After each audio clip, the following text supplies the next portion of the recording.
OTB AM. With Gillette, proud supporters of Movember. Gentlemen, let's move. Right, well, it was a weekend where there was too much sport, too much information to process, and we have to try and somehow sift through the wreckage of what it all means. Oh, and I think that might be the worst 4 or 5 hours in your life as a sports fan. Your beloved Arsenal annihilated by the greatest team ever to grace a football pitch. But before that, far more importantly, a team that you were trying desperately not to take seriously, and yet at the same time tell everybody were amazing, and never quite sure whether or not to talk yourself into fearing this Cork team. They produced the worst type of rapier thrust at the last minute to stab you in the guts and leave you with your entrails engorged on the floor, pouring out, and nothing to do about it. It's like, I mean, it's obviously a hyperbolic sort of analogy there, but it wasn't too far away from the truth. Like, my insides almost did appear on the floor immediately afterwards. I didn't know whether to laugh, to cry.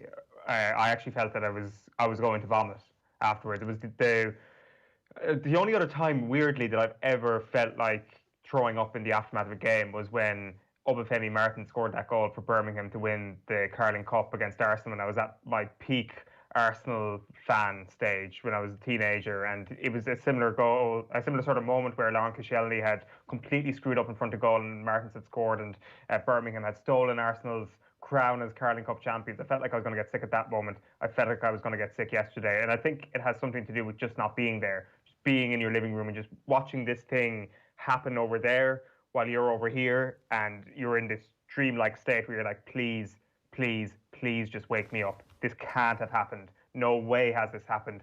This is just impossible that this has happened. I can't believe what I've seen here. It was right up there with 2011 as the worst moment and the most prolonged moment of pain. And I know it's going to be a tough few months that I will ever experience. It was just horrible.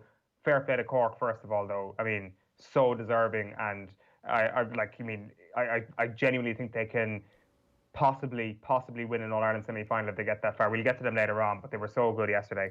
I want to play this. This is Finbar McCarthy, GA correspondent with 96 FM, Cork's 103. Have a look at this. By 2 points!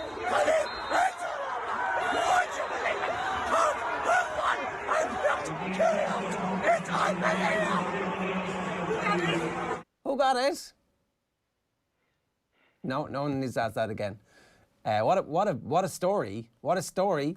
And I mean, look, I don't know if you can process any of this. Is this cruel making you speak about this? I mean, we've got another 25 minutes of this with Kieran Donaghy coming up just after 8 o'clock this morning. So we should talk you in a little bit to warm you up a bit here. Just keep talking. Tell me a bit more. How are you feeling on? Well, awful, absolutely awful. Like, as I say, it is up there with McManaman's goal in 2011 in a purely GEA context. Like, you think of, you sort of go into a bubble at moments like this, and you think that all the great goals that have ever happened have been scored against Kerry. You know, you think all the Derby. Pick your top 5: Derby, Canavan, Merchant, McManaman, Markeen. What a goal! What a fluke! Yeah. What a fluke that. Because it looks like, it clearly looks like no one is going to take a shot. The centre-half back makes an amazing run, gets through the green and gold C parts, and it looks like all he's got to do is tap it over and we're going to penalties. But he turns away from the goal and passes it back, and they recycle it. And then it's like, okay, the minute of injury time that they've given us to shoot, no one's shot. I'm going to try a Hail Mary, and the Hail Mary falls short. And you've got, like, exactly who you would want from a Kerry perspective underneath the ball. If you want anybody on the edge of the square, maybe David Moran, but like apart from that, I think Tommy Walsh underneath it is what you would want. If you're drawing the diagram, okay, this ball is going to be in, it's a Hail Mary, they're going to have their Aussie Rules guy, we'll put ours in, he'll just break it down, it'll be fine. No. And what a finish. What a finish. To go for, like, I mean, it's obviously instinctive. There isn't really a moment for him to think about, am I going to maybe hand pass this over the bar? Which maybe you would have done if you had a moment to think about it, or when I put it into the back of the net, and that's what he does. He puts it into the back of the net. If you're like, I mean, you have to be doing it from that situation. It's an incredible way to do it. Like, I mean, I know David Clifford scored a goal like that in the not too distant past against Monaghan very late on in the game, but this was 10 times that, because this actually won the game. This actually is knockout football. This is kind of more akin to Kawhi Leonard's buzzer beater for Toronto against Philadelphia a couple of years ago, or last year. But even that was level scores before he actually hit that shot. This was Kerry up by 1. This wasn't, as I say, like if he'd got the ball and hand passed it over the bar and we'd gone to penalties, that would also have been ridiculous drama. I still would have been close to vomiting at that moment. But this was an actual moment where they stole a defeat and turned it into victory in the blink of an eye. It was everything you try to hope for from sport. And like I've tried to just pull myself back from it a little bit over the last 12, 24 hours a little bit. And like it really is up there as a truly, truly special moment. It is what we all hoped for when we had a knockout championship. It is brilliant for the championship. Now there are people out there saying, "Oh, this is more cause for like knockouts in future." I don't personally agree with that whatsoever. But I think given the winter that we're in, there was always going to be a result that raised eyebrows somewhere along the line. I don't think anybody saw this happening in the way that it happened. Like to win a game like that right before a penalty shootout is just incredible. It's brilliant for Cork. I do think it will be good for this rivalry over the next few years. There's going to be a very, very, very long winter in Kerry, which ironically happens to be a very, very short winter, given they'll be back in training in a couple of weeks, no doubt. But there will be just so many things that they'll be looking at yesterday, thinking to themselves, how did we leave the door open? If you play that sort of style of play, where it's based on control, where it's based on defensive solidity, the one thing you cannot do is concede the last second goal. You live by the sword, you die by the sword. If people think people are going to be very harsh on them for one freak moment, well, Kerry were massive artists in allowing that freak moment to occur. But of course, Cork were unbelievably well poised to take advantage of everything Kerry put up for them yesterday as well, and were the better team and fully deserved to win. Yeah, I mean, look, I don't know if they deserve to win or not. I think that certainly they weren't far off winning the game, but Kerry were completely the architects of their own demise in the passiveness throughout the game, in trying to score these amazing goals, as opposed to like, okay, we're just going to take the load of point opportunities, being flaky on frees. I couldn't believe it. Like the two best free takers in the country were flaky on frees, like for no discernible reason, when they were both able to kick points. Other than that, that didn't make any sense. Spillane obviously was sensational when he came off the bench in terms of actually trying to move forward, but still wasn't mistake free, but very effective. And you kind of wonder, like, why wasn't he starting? So we'll get into all this with Kieran Donaghy a little bit later on. We'd obviously love to hear from people out there. 0879 180 180 is the WhatsApp number. You can use the hashtag OTB AM, or you can just tweet us at Off The Ball as well, and we'll catch it. Or there's also comments underneath on the YouTube channel. Why didn't Clifford take his mark after his wonder point and tap over? What was David Moran doing going for a Hail Mary shot in the 19th minute of injury time? Decisions that Dublin players would never be caught making, says Rob. It did seem like there was some weird collective malaise in approach to the game. Like they'd been spooked. Like they talked themselves into thinking that this Cork team were a team to be feared as opposed to a team to go out and beat. Yeah, I actually think that's fair comment on the evidence yesterday. I'm not sure about the David Clifford mark being evidence of that, though. That's the one thing I'm not fully sure on. I'm not sure if I'll ever watch the game back, so pretty much everybody will have a better view on this than I will. But I do think that he takes the mark on because he's going for goal, and there is the initiative there. It's like, right, goal opportunity on. He immediately then realises after a step or two that the goal is not on, and he's like, right, I better settle for my point here, but I can't go back for the mark. Pop this over, rushes it, it goes wide. So there's a little bit of forgiveness there on my part for that. The David Moran thing is inexcusable. It kicks the ball away in the 90th minute. Again, it comes back to the point that if you are going to play a style of play that is defensive, that is rooted in good, solid, like a defensive mindset, it is also predicated on controlling the ball. It was a style of play that was anointed within this Kerry camp, obviously, after what happened against Dublin last year, in a place where Moran as well gave the ball away against Dublin in the drawing game last year. If you're going to adopt a style of play that addresses that, the one thing you can't be doing is kicking the ball away in the 90th minute. And like if he puts the ball over the bar, obviously he's the hero. And like it's kind of like Clifford going for that goal early in the second half. These are not the things Dublin would do, but these are the sort of things that might have made them the hero on the day. And maybe they shouldn't be thinking that way. And maybe it'll be something that goes punished maybe within the camp over the next couple of weeks. I don't know, but it's, yeah, like that texter's right. There was a couple of moments where you just thought to yourself, Kerry are fearing this thing way more than they need to. Yeah, I think it is going to be a long winter, and I think that people probably will have a lot of forgiveness given the unique situation that we find ourselves in. But at the same time, I don't know how much forgiveness they'll have, and Cork now need to stamp that form and beat Tipperary and perform in an All-Ireland semi-final, and if they don't do that, well then, serious questions about how prepared Kerry were for the onslaught that they faced yesterday are going to come into view.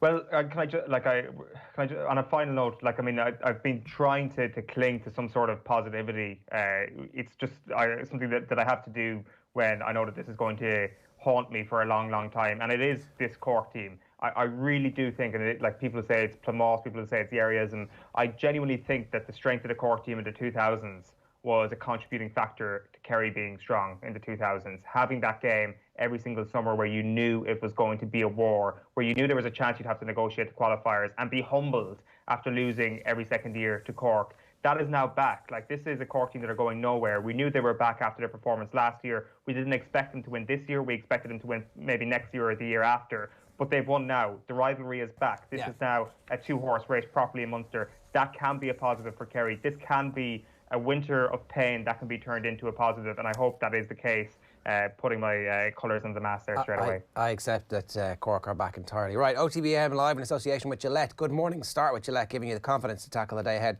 I'll tell you what's coming up in a couple of minutes' time, but first, Phil is here. Phil, good morning to you. Good morning, Ger. How are you doing? Well, trying to make sense of what a weird and wonderful and amazing, crazy weekend of sport that was. Absolutely, and there's a lot to get through because Monday mornings are busy. So we're obviously going to start with that unbelievable win for Cork. First championship win for Cork over Kerry in 8 years, and it books a place in the Munster football final. Substitute Mark Keane with the goal in injury time of extra time. So Cork winning on a scoreline of 112 to 13 points at Porky Queeve. Now Ronan McCarthy's side will face Tipperary in the Munster final in 2 weeks' time. Mayo were into the Connacht final for the first time since 2015 after a 116 to 13 points win over Roscommon at Dr. Hyde Park. Diarmuid O'Connor scored the goal for Mayo. They'll face Galway in the Connacht final next weekend. Laois, Meath and Kildare all into the semi-finals of the Leinster Championship. Laois edged out Longford by 116 to 114. So they've set up a meeting with All-Ireland champions Dublin next weekend. Meath hammered Wicklow 7-14 to 7 points. They will face Kildare after the Lily Whites beat Offaly by 20 points to 16. Down are into the Ulster football semi-finals following a 115 to 11 points win over Fermanagh. So Down play Cavan next Sunday. The draw for the second round of the All-Ireland Hurling Championship qualifiers will take place in around an hour's time. You have All-Ireland champions Tipperary in the hat along with Cork, Clare and Wexford, and that draw will be an open draw as well. Sheffield United defender Enda Stevens has been ruled out of the Republic of Ireland's games against England, Wales and Bulgaria due to a knee injury that he picked up in their game against Chelsea on Saturday. That's Sheffield United's game. Nottingham Forest defender Cyrus Christie has been called into the squad as a replacement. Stephen Kenny's squad will train today in Barnet and tomorrow ahead of Thursday's friendly against England at Wembley. It's the final night of games in the SSE Airtricity Premier Division. European and relegation places still have to be decided. Basically, if Dundalk want to claim Europa League football for next season, just avoid defeat against Sligo Rovers at Oriel Park. If they lose, then Waterford could finish above them. Waterford play Finn Harps. Finn Harps themselves need to win to have any chance of avoiding a relegation promotion playoff against Longford. All of tonight's games kick off at 7:30. Leicester will go into the international break as leaders of the Premier League. A 1-0 win at home to Wolves means they're a point ahead of Tottenham. Tottenham are also 1-0 winners away to West Brom. Champions Liverpool are level with Spurs on 17 points. Liverpool drew 1-1 away to Manchester City.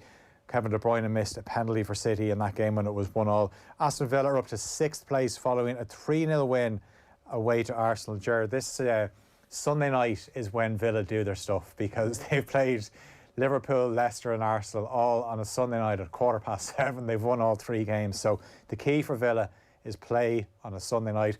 Rangers remain 9 points clear at the top of the Scottish Premiership. They hammered Hamilton 8-0 at Ibrox yesterday. Celtic won 4-1 away to Motherwell. Shane Duffy was left on the bench for that game. Shane Lowry finished in a share of 11th place at the Houston Open ahead of the Masters. The Open champion ended up on 6 under, 7 shots behind the winner, Carlos Ortiz of Mexico. Porter Carrington ended up on 1 under. Graham McDowell was 1 over. Leinster continued their perfect start to the new Pro 14 season with a 26-7 win away to the Ospreys. Ulster played Glasgow in Belfast tonight from 8:15. Northern Ireland's Mark Allen beat Neil Robertson by 10 frames to 6 in the Champion of Champions decider in Milton Keynes. And Mayo won the White House.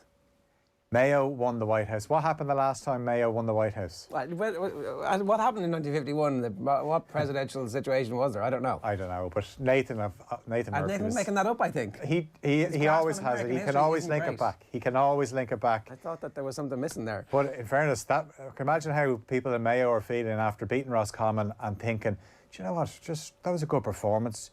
Beat Galway, and then we'll have a good crack at Kerry. Yeah, and Kerry are gone now. It's all coming up Mayo. Phil, good stuff. 7:45 this morning here on OTB AM. More from Phil across the day on the OTB Sports app and on otbsports.com. Now, David Meyler is with us. David, good morning to you.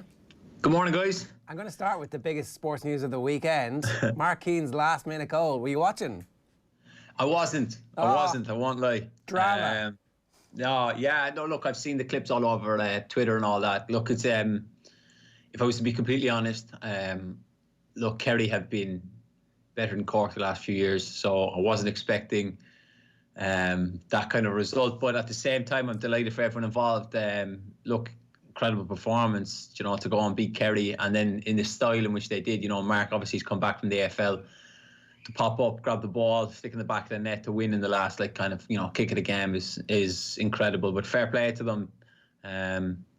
I was too busy with the football. Very good, very good. That's fair enough. Sure, you'll have the semi-final and you'll have the Munster final and probably an All-Ireland semi-final to look forward to. Whereas poor Owen here, who's from Kerry, just want to remind everybody, that's his season is over, and it's a long, dark winter, nursing his grievances and sharpening his knives. That's what they do in Kerry in the winters. I did see a funny tweet going around. There's enough time now to find fungi, so. Right, well, let's talk football. Let's start with Liverpool. We were talking last week, is there any way that he can get the front four in the team together? And lo and behold, he does. And that first 15, 20 minutes, they were like, wow, this is absolutely sensational. But there's a bit of imbalance in the team maybe when that happens, is there? Or is that just what's going to happen against a team as good as Man City? Well, I think if you look at it, right, the last few times that Liverpool have been away at the City ground, and played against Manchester City, they've struggled. They've not been able to win. And I think, obviously, listening to the commentary yesterday, they were probably right in the sense that Jurgen Klopp has probably thought, you know what, we're just going to go for it. We're going to try a different approach, and I'm going to stick the four of them on. Firmino has always been kind of his golden boy, the one he loves because of his work rate. Yes, of course, we've highlighted his goals and his assists have kind of, slowed up or dried up, whatever way you want to put it. And then Diogo Jota is the man in form. So it was a case of, can he find a way to put the two of them into the team, which he did. First half, I thought they were very good. They played really well. They had some great chances. Probably need to score the second or the third. Of course, De Bruyne missing the penalty is a big factor, but you could just sense it in the second half. Both teams have massive respect for one another. Neither wanted to lose. I think City dominated the game second half, knocked the ball around really well, but didn't really create clear-cut chances. And it was kind of almost a respect for one another to kind of say, we don't want to get beat, but I think Liverpool would probably be the happier of the two teams, because of the position they're in on 17 points. That is kind of the strange scenario that we're in this season, that so many teams have taken so many big defeats that yesterday wasn't necessarily about winning the game. It was just about you keeping your house in order, basically. And is that, I wonder, a microcosm of the season as a whole, David, where teams who want to chase a title are probably going to try and keep things tight up until after Christmas and really try and push on and really try and win this title? It's all just about being in contention, basically, and not being too far adrift right now. Yeah, you've got to be. That's the thing. Look, as every manager has said who's won the Premier League, you don't win it, in November, December. It's kind of only till March then when you start realising, we've probably got 10, 11 games left where we're at the crucial time. I think that is the case if they want to stay in and around the pack. Man City still have a game in hand. Of course, Liverpool are a point behind Leicester. So they're thereabouts. It wasn't... To lose to Man City yesterday would have been massive in the sense that Man City would have jumped right back up. They've kept them in the same position they've been in. So it is it's a psychological thing for Liverpool that they're still ahead of them, that they can keep kicking on. And they didn't get beat. And that was the thing. You're talking, they need to stay in the race. I think this season of all seasons is going to be very difficult because we've seen a vast number of players picking up muscular injuries, with the amount of games they're playing, especially the teams who are in Europe. So it could be a case of who can, stay in there and keep as many players fit. Liverpool look like they've lost Trent Alexander-Arnold. We don't know how bad that is. Obviously, we're international break now for the next probably, 10 days, 11 days. So there'll be time for Liverpool to assess him. But whatever team can keep their best players, fit and available and then stay in and around it.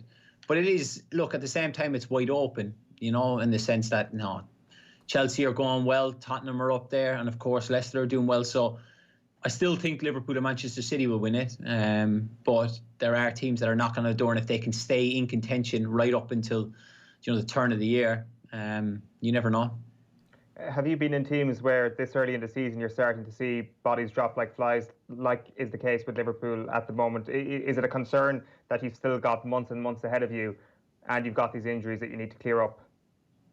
Well, I think it's more a case of the extent of the injuries. You look at Trent, we don't know what it is. It looked like a muscular injury anyway. I don't know, was it his calf, his hamstring? I don't know.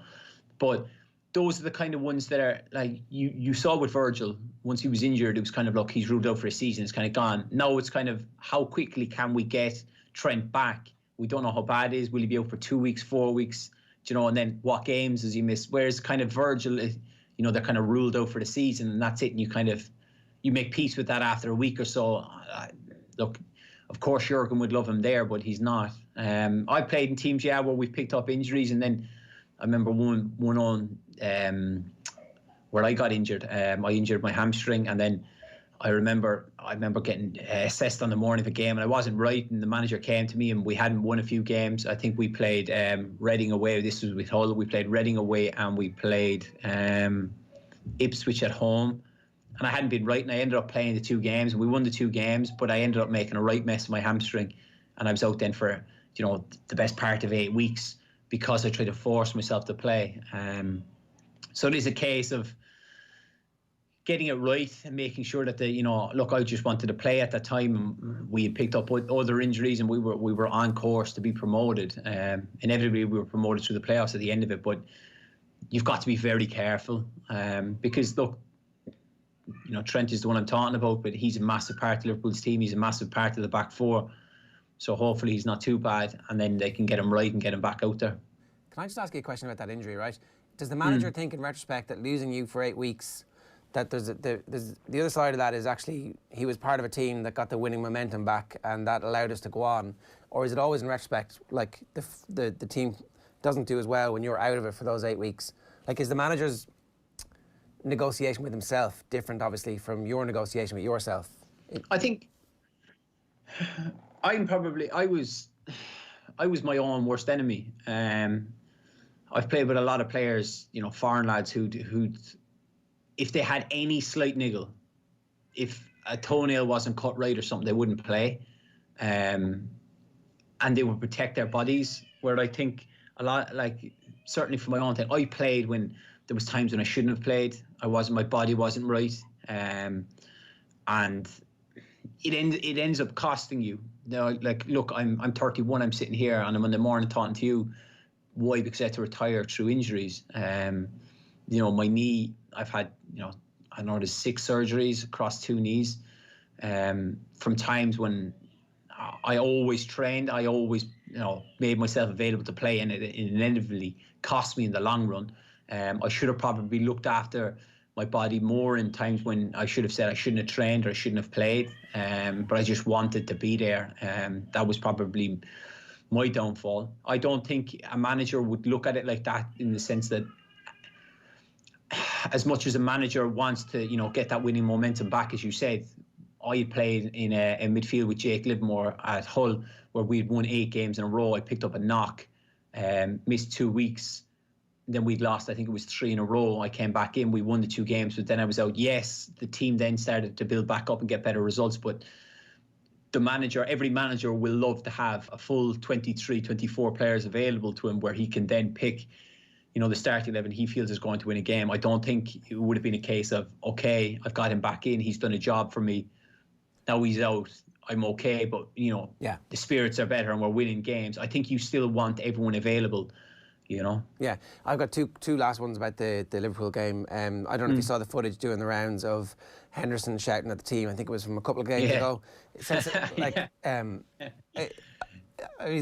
it's like the one booming voice you can hear in the whole stadium. It's obviously another little gift that he has, is that his voice carries really well, and it got picked up by the microphones. I presume you're not surprised to see him being the person who's talking the entire team through the game? No, but that's. I think when you look at captains of all teams, you've a lot of different captains. Seamus Coleman is very similar in the way he talks. He's always encouraging people. He's getting on to people when they're not doing something right. I think Jordan does that. I think it's been highlighted by the way. Look, that's the type of captain he is.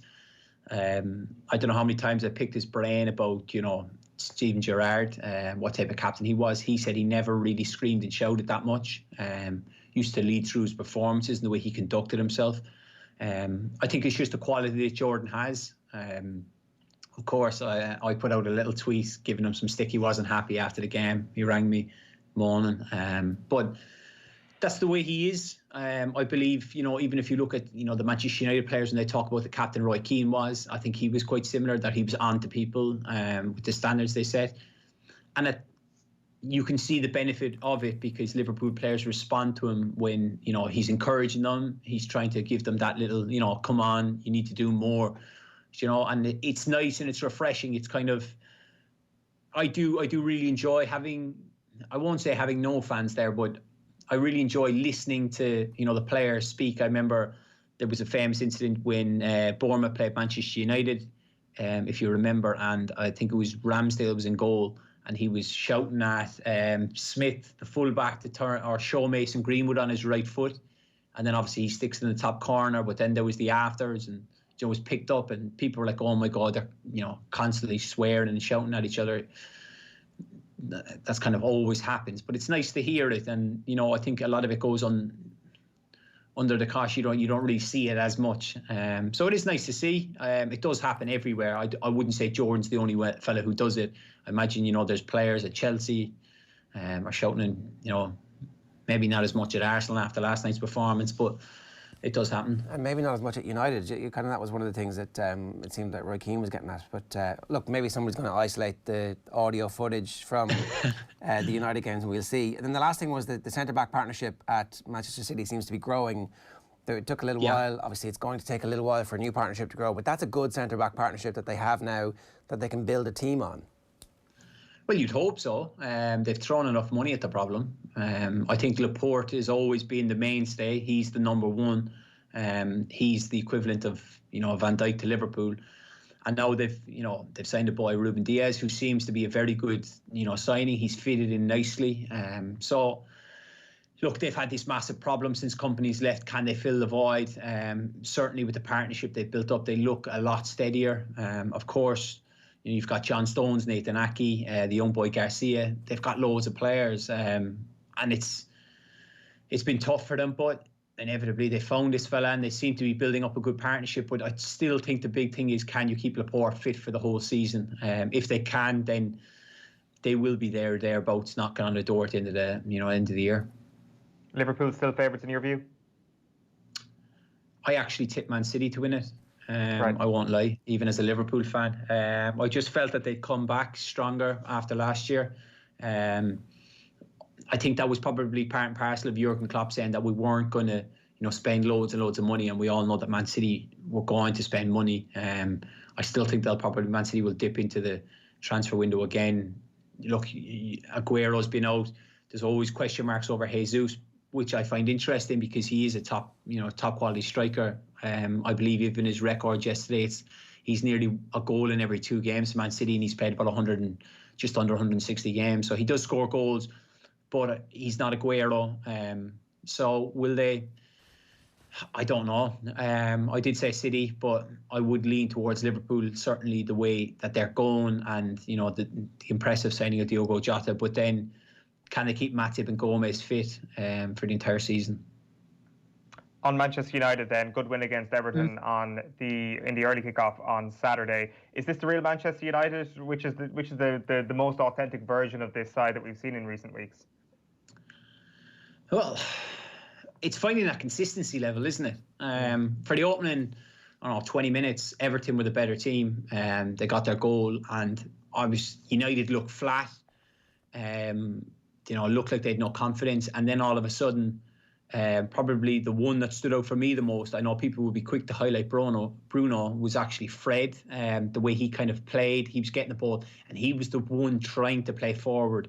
It was almost, after the loss in the Champions League to Istanbul and Arsenal in the Premier League, they just looked, I don't know, they looked nervous, they looked flat, and sometimes a team always, as we've watched many times with Ireland, whenever you concede, it's kind of the shackles come off and you start to play, you start to get on the ball, you start to demand the ball. And Fred was the one, and if you looked at, for the first goal, like he fires the ball through the lines, which not a lot of the players were, firing the ball forward, and they just changed. I was surprised. I thought Everton, I know they've not been, they've lost the last few games. They had started the game well, but then once Manchester United kind of got a foothold in the game, they just went on, and Everton seemed to, probably a bit harsh, but they kind of fell apart. They couldn't get a grip of the game, and Manchester United just dominated. Of course, when they're 2-1 up, Everton are going to throw everything at it to try and get an equaliser late on, and then they get caught in the counter-attack. But it's whenever Ole Gunnar Solskjaer seems under pressure, he manages to pull out a result. But the big question mark is and every Manchester United fan would be asking themselves, can we find that consistency? Can they put in that level of performance week in, week out? Even if you look at after the Arsenal defeat, when everybody was throwing their arms up in the air, they'd beaten Red Bull a week previous to that, and then it was kind of like, oh my God, what are we doing here? They'd gone from an incredible week for Ole to, Pochettino's on Monday Night Football. Is he going to take over? Then there was talks all over social media that, Manchester United inquired about him, and then they go on and get a result. It's just, can they follow this up after the international break? That's the big thing. He needs to probably put a string of results together, which is going to be a difficult thing. Look, they have very good players. He seems to have found a team that works with McTominay and Fred, and then obviously Bruno in front of them. It seems to be the way. And we'd highlighted Pogba. I think they'll look to move Pogba on in January. I think it's time for him to go, because obviously, look, he's not starting, he's not playing, and when you have a player that caliber who's won numerous Serie A titles, a World Cup, he's an exceptional player, and I don't think there'll be clubs short of wanting him. The Juventus president came out, I believe, and said that he was his number one transfer target, and they wanted to bring him back. So I think it's only a matter of time, and I think it'll probably benefit Manchester United in the long run, because then, the less egos you have around the place, the better. And I imagine Pogba, he's a big character, he's a big player, but I imagine with that comes a big ego. So it'll be interesting to see what happens. In that game on Saturday afternoon, Seamus Coleman played the full 90 minutes. Matt Doherty played the full 90 minutes for Spurs at the weekend. For the first time now under Stephen Kenny, Ireland are going to have both of their right backs available. The problem now is that Enda Stevens is injured, and Stephen Kenny was just after saying the other day that it is quite possible both of them would have played against Slovakia had he been available, which is in relation to Seamus Coleman, obviously. Chances are they might play right and left of a back four. Is that how you see it, David? Well, I don't want to pick the team. Of course, look, it's a very difficult one. Obviously, Seamus had been out for a couple of weeks and he came back in. I thought he'd be pleased with his performance. I felt he didn't get much cover from James Rodriguez, in the sense that when Luke Shaw got forward, but that's probably the problem when you have a player like James, who wants to get on the ball and be the creative one. He didn't really double up and help him out, and at times Seamus got overloaded. I think people would be quick to point, Bruno's header comes from his side, but if you look at it, he's not getting much cover or much help. But look, it's an interesting one for Stephen. Seamus is the captain of the side. His leadership will have been missed in the last few games. There's no doubt in that. And, the type of player he is and the type of character he is. It's now, how does he fit the two of them in? He has gone with Matt. Of course, as you said there, Enda's picked up a knee injury. Hopefully he's okay and he won't be out for too long. But Matt has played left back. So there is a way, yes. He could play the two of them at full back. But I imagine, look, he'll get them in. He might try run it against England, see how they get on. But, he needs to. These are the difficult decisions of a manager. So I imagine, look, if it were me, I would put the two of them in fullback. Matt's well able to play fullback, left fullback, should I say. So there's no problem there. It's just down to Stephen and what he feels is the best way.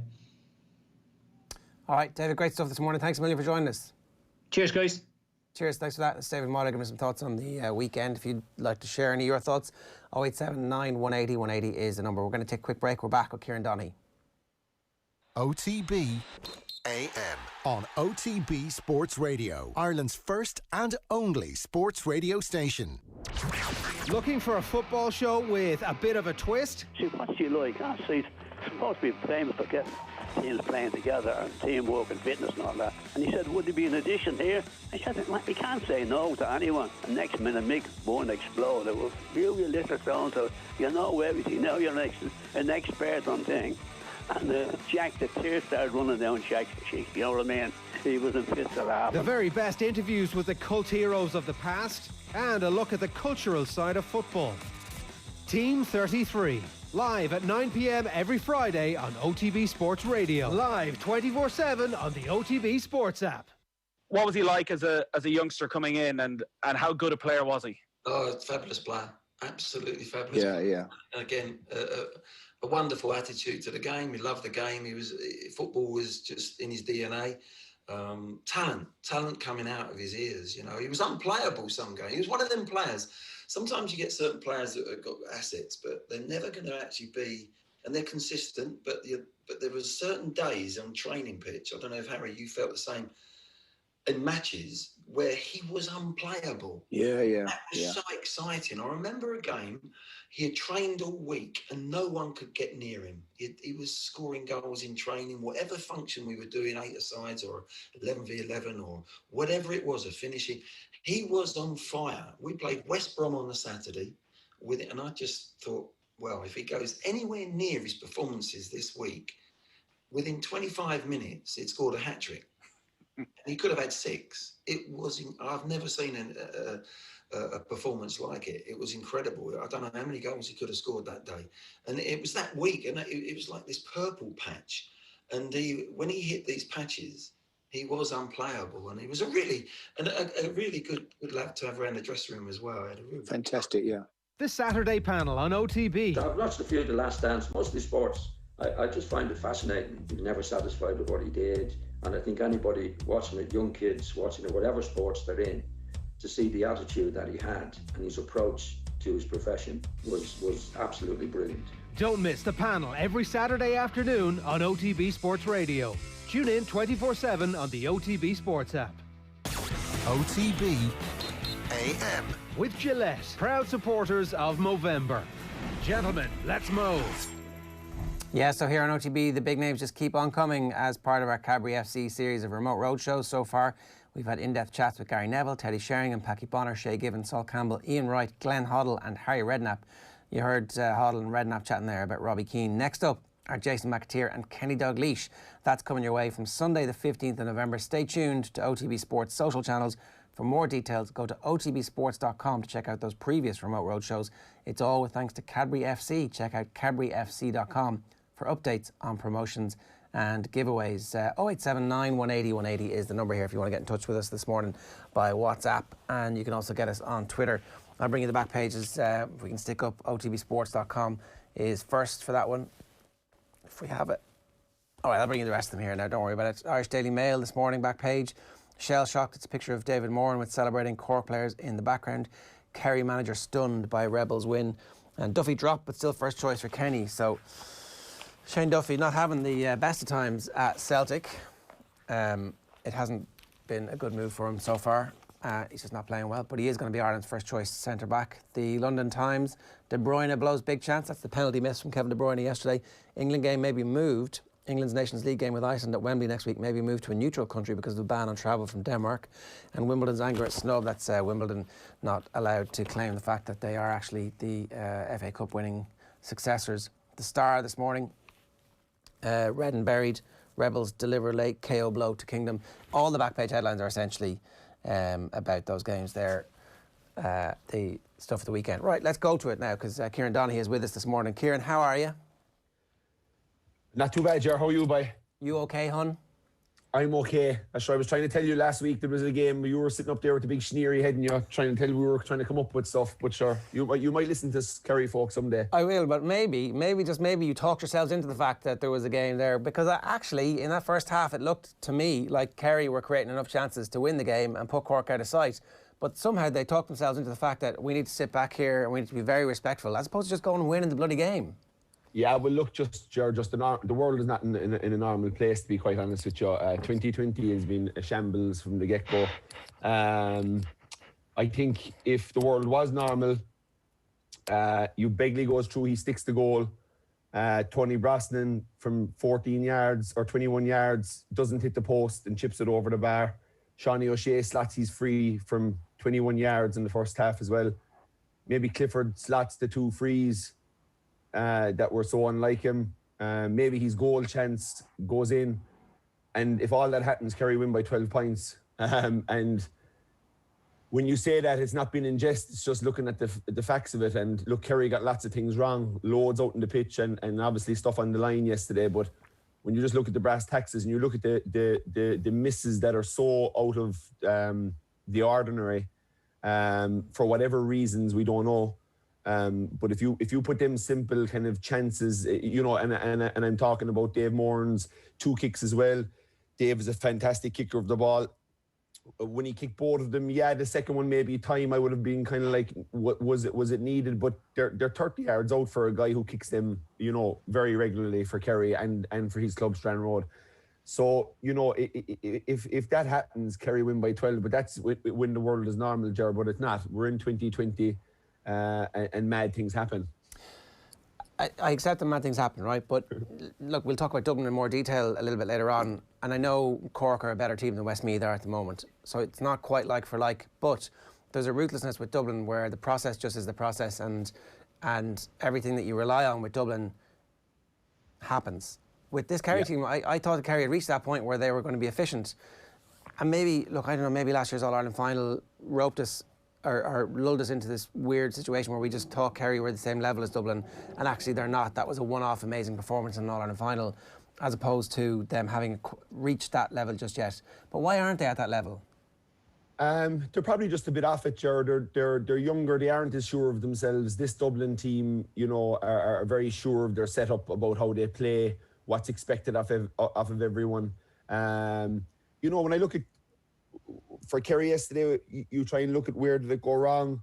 I look at the shape, Ger, and you're kind of looking at it, and was it so much different to what we did versus Monaghan and Donegal? I don't think so. It was solid enough, 12 behind the ball, 13 at times, trying to leave David or Tony Brosnan close to goal, pushing people down to the sidelines, like most people are playing, Ger, really. Everybody's tracking their man. Everybody's going up the pitch, everybody's going down the pitch, and so I don't think it's necessarily this huge. Kerry have changed all their style and have gone from tradition, and they're getting back. Kerry are following their men, and that's the way the game is played now. All half-backs are expected to bomb forward. You full-backs that are expected, 1 or 2 of your full-backs are normally tagged to go on a burst and bring a corner forward up the pitch. So I think when you look at the shape versus Donegal and Monaghan, I don't think it was overly different yesterday. I think where the Kerry management got it wrong was the personnel. I think possibly showing them due respect, and that's beat into this year, because we're going against Cork for 100 years down here, and it's 130 years down here, and it's not easy.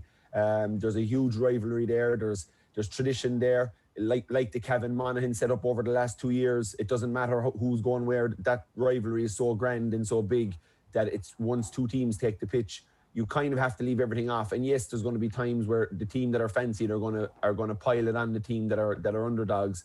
But more often than not, it's tighter than expected. I turned around to Aisling, who was with me yesterday, from off the ball, and after 10 minutes, I just said, "This is not good. This is where Kerry are going with this game is not good."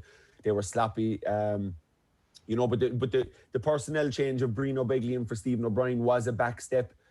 Ronan Buckley is a back step in my eyes, because he is kind of seen as a third midfielder, a workhorse who'll come back and work, and that's fine for teams that don't have quality forwards, but we have quality forwards all over the pitch, and we have the Killian Spillans, and you start Killian Spillane in the full forward line with Clifford and Tony Braston, it allows you to bring Darren Moynihan, who's a natural half forward. It allows you to play him in the wing. It allows you to maybe look at playing a Micheál Burns, who was outstanding in the 2 league games, who was, one of the players in the championship down here who's been knocking on the door. He's spiteful. He brings a bit of class. He's accurate in everything he does. He's the Crokes mindset. He picks out Braston very well all the time, and didn't get any game time yesterday. Your Paddy Clifford was brought on with a minute to go. Kerry's subs yesterday, Ger, were negative. Now, maybe they were forced by the situation with the black cards and the Kerry management, but it was still, there was no real, the only positive substitution we made was Killian Spillane. Everything else was defensive. Jack Sherwood on at wing forward, Jack Barry on for Breen Begley and coming back as a sweeper. Stephen O'Brien was the other positive one, but he didn't impact the game. It's not really a game for Stephen when it's that wet and it's that slippy and it's that slidey, because his game is running at you at 100 miles an hour, being so good on the ball to go past you. But, when it's that wet and slippery, that type of game, it's not overly suited to a guy like that. You need a guy that can get his head up and pick out passes. And that's where Burns was, I feel, a big loss for Kerry yesterday. But, we conceded 10 points yesterday, Ger. The shape was what it was, but we conceded 10 points. And that should win you a game every day and twice on Sundays. And the bottom dollar is we couldn't score 11 points to beat Cork in the Munster semi-final. So a lot lies with the lack of natural forwards up front, and our shape. But again, our shape was grand when we were beating Donegal well and beating Monaghan well, even though Donegal were missing 7 or 8, which was obviously a false sense of security. But we were very comfortable in those games playing that same type of style. But I just thought it was extra defensive in some of the personnel uses we had yesterday. The personnel changes you probably wouldn't have made would have been to the backs. It seemed like they picked themselves at this stage. So what did Mark Collins do on Tom O'Sullivan? What did John O'Rourke do on Gavin White? What did Rory Dean do on Paul Murphy to stop their influence in the game? They tracked tone. That's what they did. They were Cork were defensive as well. Cork aren't traditionally a very defensive side. But there's no one in Cork talking this morning about all the defensive shape and the defensive this and the defensive that. But that'll be all the talk now in Kerry because we got caught with it. But the one bailout the one bailout I give the Kerry management on the way they set up yesterday was possibly Ger Eoin, possibly down to the fact that there's so limited time to get used to players playing in positions with obviously this championship being run off in 6 or 7 weeks.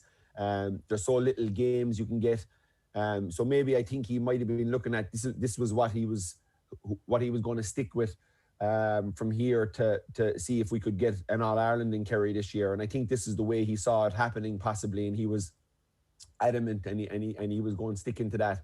And it didn't matter whether it was Cork or Limerick or Waterford or whoever we played yesterday in the Munster semi-final. I think he was going to set up that way to get his team used to it, to get his team used to defensive wing backs dropping back. The one part of the game that was so disappointing yesterday and where you have to look at, because in my eyes, the backs played well. Paul Murphy was solid enough. Jason Foley was very good. Tyg Morley was very good. Peter Crowley was solid.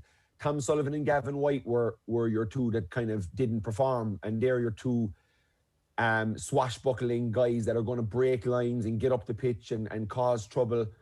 But we just didn't see that transition from Kerry yesterday. Why, I'm not so sure, but we definitely didn't see it. So when you're asking what are Mark Collins and Rory Dean and these boys doing, they're just doing their job. They're just tracking their men. I don't think they did anything outstanding. I think Cork have to get credit in the way they won the game because they kicked everything. Luke Connolly's 2 frees were massive. Killian O'Hanlon's frees were massive. The goal was something out of nothing. They took every chance they got, and then down the other end of the pitch, Kerry were extremely wasteful, Ger. So I don't think it was overly too much to do with what Cork did against Kerry. I just think it was the way Kerry played. Right. Is there something to be read into the fact that you can stop a team running at you if you just pack the middle third a little bit better? Like instead of implementing a blanket defence, Cork seemed fairly determined to actually stop Kerry breaking through from around the halfway line. Is that a reason why? I know you're keen to point to the fact that there was that Cork took all their scores and that maybe Kerry would have won by a big margin on a different day. But there surely has to be something that you can look at and say this is why the thing that worked so well for Kerry in those 2 league games was shut down completely, really, by Cork. And I'm talking about those defenders running forward. Yeah, just Cork are a fit running team, and they got out in front of him. They never left themselves exposed. They never dived in the wrong areas to allow a Gavin White or Tom Sullivan break out past you. They just ran with them, and that's where the boys seem to struggle. Gavin White really made only one penetrating run where he got off Darren Moynihan, where Dara could have slipped him and he could have maybe powered through and got that goal. Kerry just needed something, Ger, to kind of spark us, and we just, Clifford shot after half time could have done that for us, but there wasn't the spark there. There wasn't too much fight there with Kerry yesterday. There was no edge,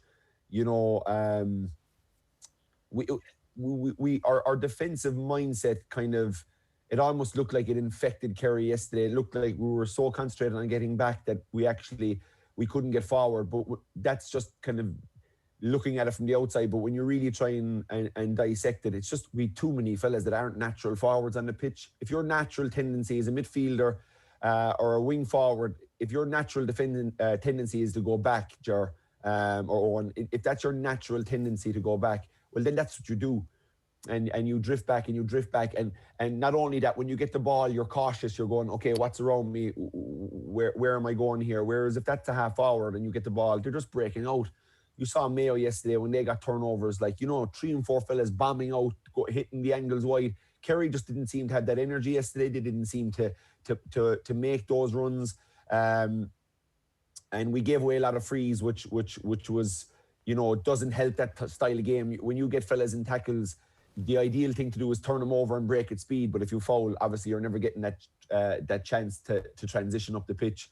So look, there was just it was a malfunction, both by the players and the management on what we were about yesterday, and a malaise and that negativity. It can infect the team. It can infect the team live when you're playing, and it becomes a kind of a natural thing to just start running back and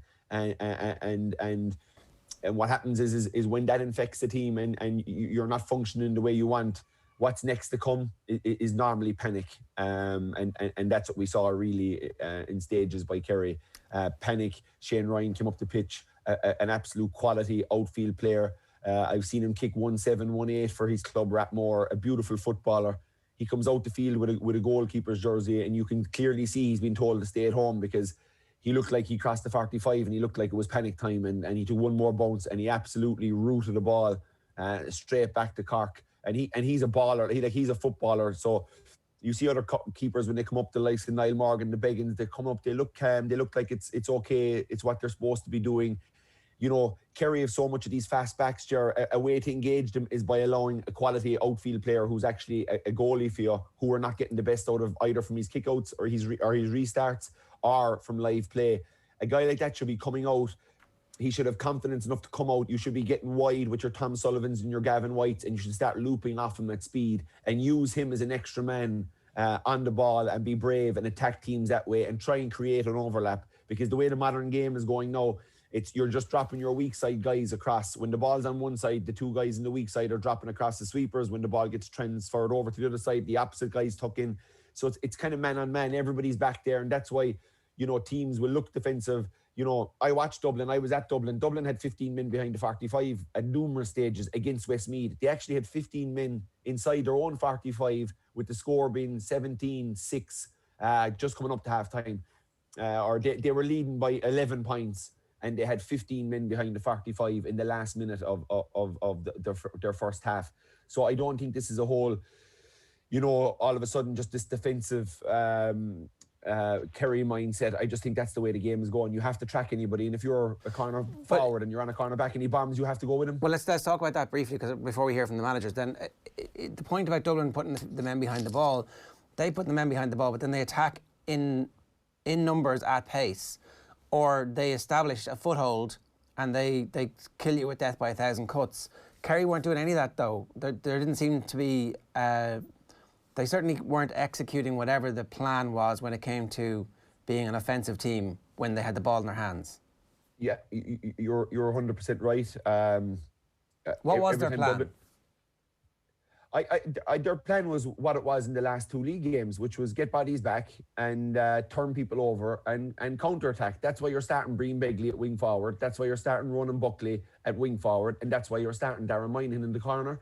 Darren Moynihan's coming out, allowing Ronan Buckley to be a third midfielder, and Breen Begley is dropping back to create another back. And what my idea was, and before the game, was that you turn them over, and then you'd be saying to the Breen Begleys and the Gavin Whites and the Tom Sullivans and your speed merchants back there, your Jason Foley's, that when we get a turnover, to go. And I think that was the game plan, Ger. I'm not sure, what the malfunction was obviously the way we came out of defence. We showed no urgency. We showed no willingness to sprint off the ball and get out and create space for others. We were more interested in running when there was a chance that you could get the ball. And we just looked like that we know outball, we know overlap, we know when to break a line. Conditions were bad. Maybe guys were worried about taking it into contact. Maybe guys were cautious. Maybe guys didn't want, it was like a bar of soap there just yesterday, but it was a bar of soap for both teams. But like both teams played like it was a bar of soap. There was turnovers, and anytime fellas went into contact at all, the ball was flying out of it. So I think that was their plan, Jared. Just look, they didn't execute it. And as I said, the management with the decision of Breen Begley was an instant kind of sign to what way we were going to go about things. And maybe look, I was showing Cork possibly too much respect beforehand, because we do know that no matter what way they're going, they're always going to bring it to Kerry and Páirc Uí Chaoimh. But maybe the Kerry management paid them too much respect as well, and paid the price for it. But I don't think it was overly different to what we've done, to what they got plaudits for the last 2 weeks. And that's my point basically. I'm disappointed with the edge Kerry have. I'm disappointed with the focus they had. That'd be more what I'd be looking at the management for. Why are we so sloppy? And then the players have to take an awful lot of this on their shoulders as well, as Peter Keane and his backroom team.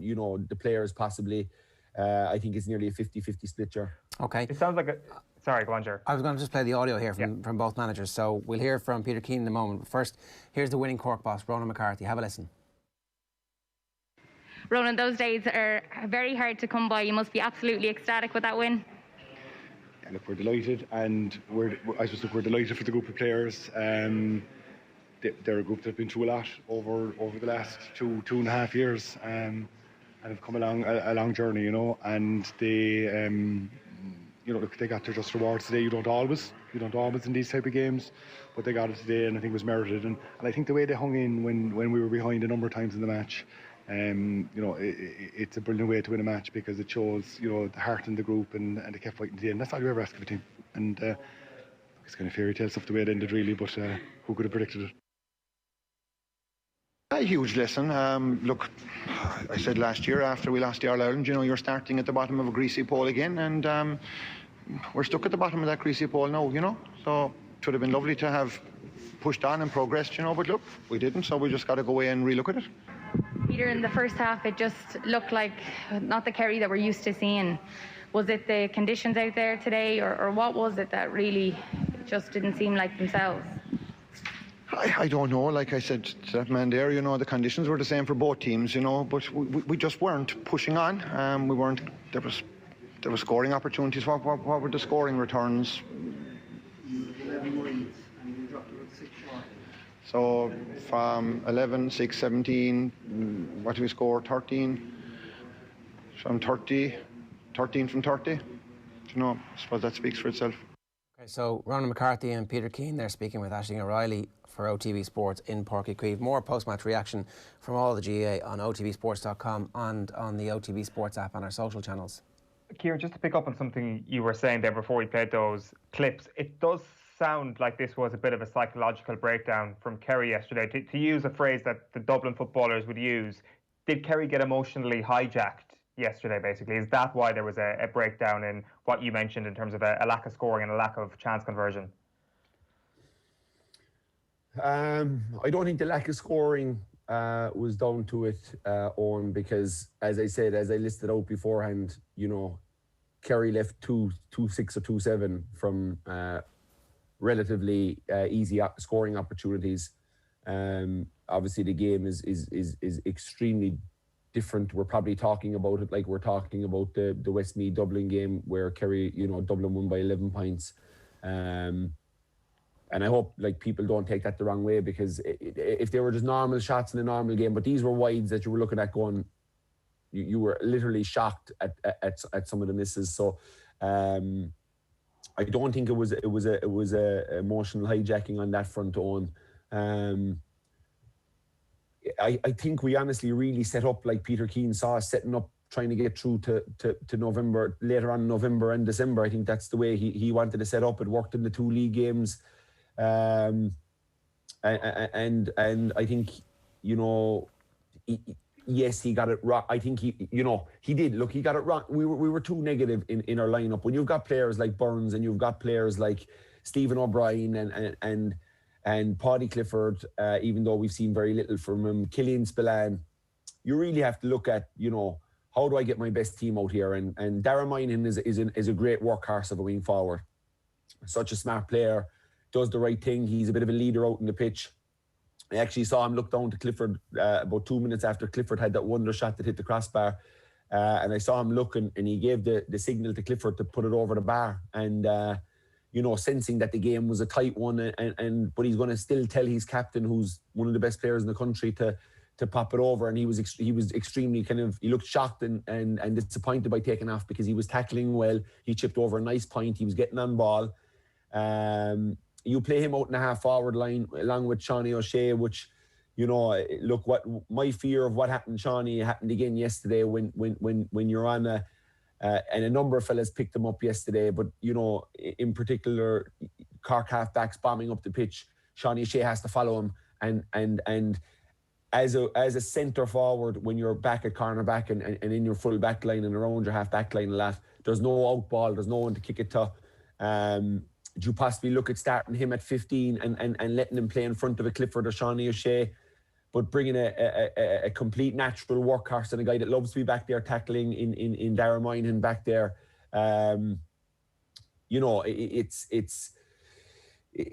Kerry's philosophy yesterday was, as I said, was the exact same as the other 2 weeks. I just think our personnel was a little more negative than the last 2 weeks. The last 2 weeks, we'd Micheál Burns playing on one wing, and you'd Ronan Buckley playing the other wing, and you'd Ronan Buckley dropping back as your third midfielder, dropping back into the half-back line as a sweeper to try and pick up anything. And you'd Micheál Burns, who was playing at 10, but playing as an orthodox wing forward, getting up the pitch more offensively inclined. And that was my point earlier on. We had too many defensively inclined minds out on the pitch yesterday for an awful long period. And, that's probably where Kerry fell down. When Dublin are doing it, they have a load of natural forwards who they've turned into people. So Mannion, obviously, not in the unused sub yesterday, but we've seen Mannion back at left corner back, punching the ball out and trying to be as good a defender as he possibly can. It took him a while to get to that point, and maybe that's in Sean O'Shea's future.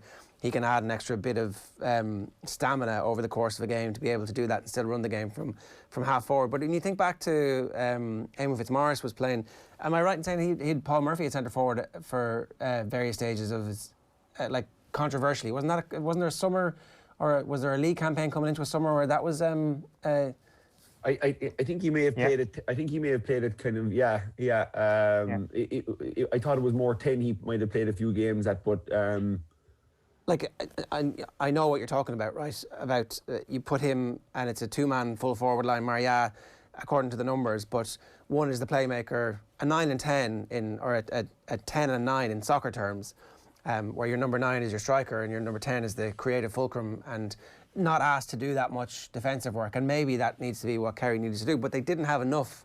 From listening to you, they didn't have enough of the ruthlessness in the players who were the defenders, who when they got the ball were like, well, that's my job done now, and there wasn't enough when they were laying it off. There wasn't enough options for them, or enough people going, it's my job to actually win this game for us here. Yeah, look, I suppose the disappointing thing as well, Ger, to kick on from that, the game isn't going well for you, and sometimes things don't work, and you have to be adaptable, and you have to make changes, and you have to go for things. We brought Jack Sherwood on at wing forward yesterday, who's a fullback or a centre back. No, he's good, and he's good on the ball, and he's very athletic, and he can drive you up the pitch. But yesterday, as I said, wasn't the day for carrying the ball up the pitch as much as you normally would with how wet and how slippy it was for fellas out there. So, you know, you have to look at that and wonder, you know, where was the thinking on can we change it up? Can we change up the style we're playing? Can we push on a bit? What's our plan B? Yeah, we've got a third quarter now. Like, we've a minute and a half at the third quarter. You know, you have another chance to kind of go, okay, this isn't really working. No, saying that at the third quarter we were just gone down to 14 men, so you have to give the management the chance to try and deal with what way they're going to go about that and what way they're going to tackle that. And Dave Moran was very unlucky to be black carded yesterday. Like, he tried to reach around an old tackle that I used to do for Philip Beach. You reach around, you try and fist the ball from underneath the guy's arm. To get a black card for that was sickening. But we just had no. We couldn't change it up. We couldn't change it up. And but, like, you know, Ger, we're talking a lot about we are, you know, philosophies and styles of play. At the bottom dollar is Kerry didn't perform in any means yesterday. If you ask the Kerry players today, put your hands up if you had an 8 out of 10 or a 9 out of 10 if you had a solid championship performance. There'll be very few hands going up, Ger. And look, unfortunately, you know, that if you're going to be in that scenario, it's always going to be hard to win a game. As I said, the defenders held Cork to 10 points and Kerry couldn't score 11. So we should talk about Cork, because all the Cork fans are like, what are you doing? We've just knocked Kerry off. What are you doing? We're miles behind them in Owen's power rankings. Talk about us. We'll talk about them a lot in the power rankings tomorrow. Don't worry, we will. We're going to make Owen revisit this in excruciating detail on tomorrow's power rankings. But what a performance from them, like, in a game where they were getting overrun at times in the first half. You were like, goal chance, missed opportunity by Kerry, but they didn't panic. And for, like, fundamentally a young team and an inexperienced team and a Division 3 team, granted the cream of the crop in Division 3, that was a stunning smash and grab by them. And I made the point last night that I think actually Cork are now back, and they're going to be an important force in Gaelic football for the next 3 or 4 seasons on the basis of the talent pool they have, the management style, that there's like a very clear identity for the team. Now, maybe Mark Keane can come and go and do a little bit of, I don't know, maybe he can do what Conor McKenna is talking about doing, having a dual summer, who knows. But, like, right now, they must be pretty happy with themselves. Oh, yeah, they do deserve credit. Like I said, Ger, they really, you know, if you were looking for Cork guys that could put up their hand and say that they gave a good performance, you'd have a lot more of them. Luke Connolly's introductions, Cork subs, like, you know, Luke Connolly in, you know, corner forward, replacing a more natural working wing forward. That was an offensive change. That was a sign that we're going to go for a bit more. Mark Keane, you know, out in Australia, quarantined for 2 weeks. 3 weeks to go. He hasn't played with us all year. Who cares? All we have to do is beat Kerry. Let's bring him in. Game is on the line, you know, 5 or 6 minutes into the second half. Let's get him on. Their subs were positive. You know, their subs were Michael Hurley came on and impacted the game. They even brought on Paul Kerrigan. Again, an offensive substitution, going for things. And you know, we Kerry on the other side, bringing on defenders and midfielders and only going with 2 real forwards in Killian Spillane and Stephen O'Brien. So Cork got it really good on the line yesterday. Ronan McCarthy has to give credit for that, for, you know, for having courage and going after something. And they knew they had to do that to beat Kerry. Connolly came on and kicked 2 absolute rakers. The free in the first half was or the free in the normal time was brilliant, and his free in extra time was, you know, and that's what I mean. And like, they kicked their chances, they took their chances. You couldn't say Cork were overly wasteful yesterday. You know, they didn't miss too many chances where you'd be like, oh my God, that should have been a score. How did he miss that? They were the opposite. When you looked at certain kicks Cork had yesterday, and you're kind of like going, you know, this could go wide, and it didn't. It split the post, and Connolly's free was huge late on, because it put the minimum between the sides, and it made Kerry nervous, and it made Kerry not being able to foul inside the 45, which in turn led to the goal chance. Because if Connolly misses that free, Ger, and Cork are still 2 points down, I think Kerry would be a small bit more settled in what we were about. Now, look, we got the match up undoubtedly that we would want with Tommy and Mark Keane underneath the ball. I'll have to talk to Tommy.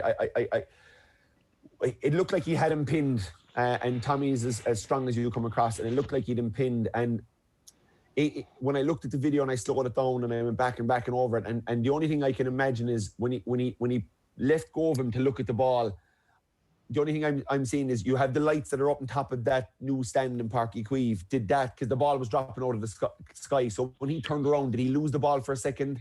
Because it's very unlike Tommy, and it would be very unlike a guy that is so used to competing for high ball to get it that wrong when it was dropping. And I'm only trying to make sense of how he didn't get a fist in it. I also have to look at the Kerry goalie. I think it was a loud, brave call from Shane Ryan. Tommy keeps holding Mark Keane, and Shane Ryan comes out like Ala Cluxton has done for years and box it out the pitch. And if Cork get it and bang it over the bar, you're set for penalties. But, the old saying in Michal O'Hara said a high dropping ball into the square and anything can happen. And Mark Keane was brilliant yesterday. But, their backs were very good. Yeah. They defended well. Powter was good. Flahav was good. They both popped up with points, including Kevin O'Donovan popped up with a point. Midfield, Killian O'Hanlon was aggressive. He had that edge that Kerry didn't. He was around the place. He actually went over the top. He went in on Peter Crowley after they turned him over and he gave away their free to get a hot ball. He would have been probably better going in, giving his own guys the G up rather than attacking Crowley on the ground. Go he into learned Collins. that, though. Yeah. He learned that, absolutely. But the intent is there, and I don't care and it if comes it's across the wrong way. No, I know exactly what you mean. As somebody who would have done that yourself. At least having that bit of edge. And their half forwards were actually quite, like Rory Dean was quite enough. Colm O'Callaghan, who were expecting big things off, was quite. So they didn't get much out of their half forward line. So it wasn't like this was an absolute rock star of a performance by Cork and they put up 2-12 or 2-14. They scored 10 points and got a draw. Okay. And that's the thing that'll stick in Kerry. I want to read some quick text about this. Any chance to talk about Cork, lad, says Paddy Claw. And then Adrian McGrath says, the Cork folk complaining about talking about Kerry are reading this badly. Surely the only thing more satisfying than a Cork win is the enjoyment of Kerry suffering. So that'll tell you just how much the Cork people are loving this morning. I want to play this clip. It's from Andy Moran. There was more than one championship game this weekend. Here he is talking about Killian O'Connor. Have a listen. Killian O'Connor, your thoughts on his performance there today?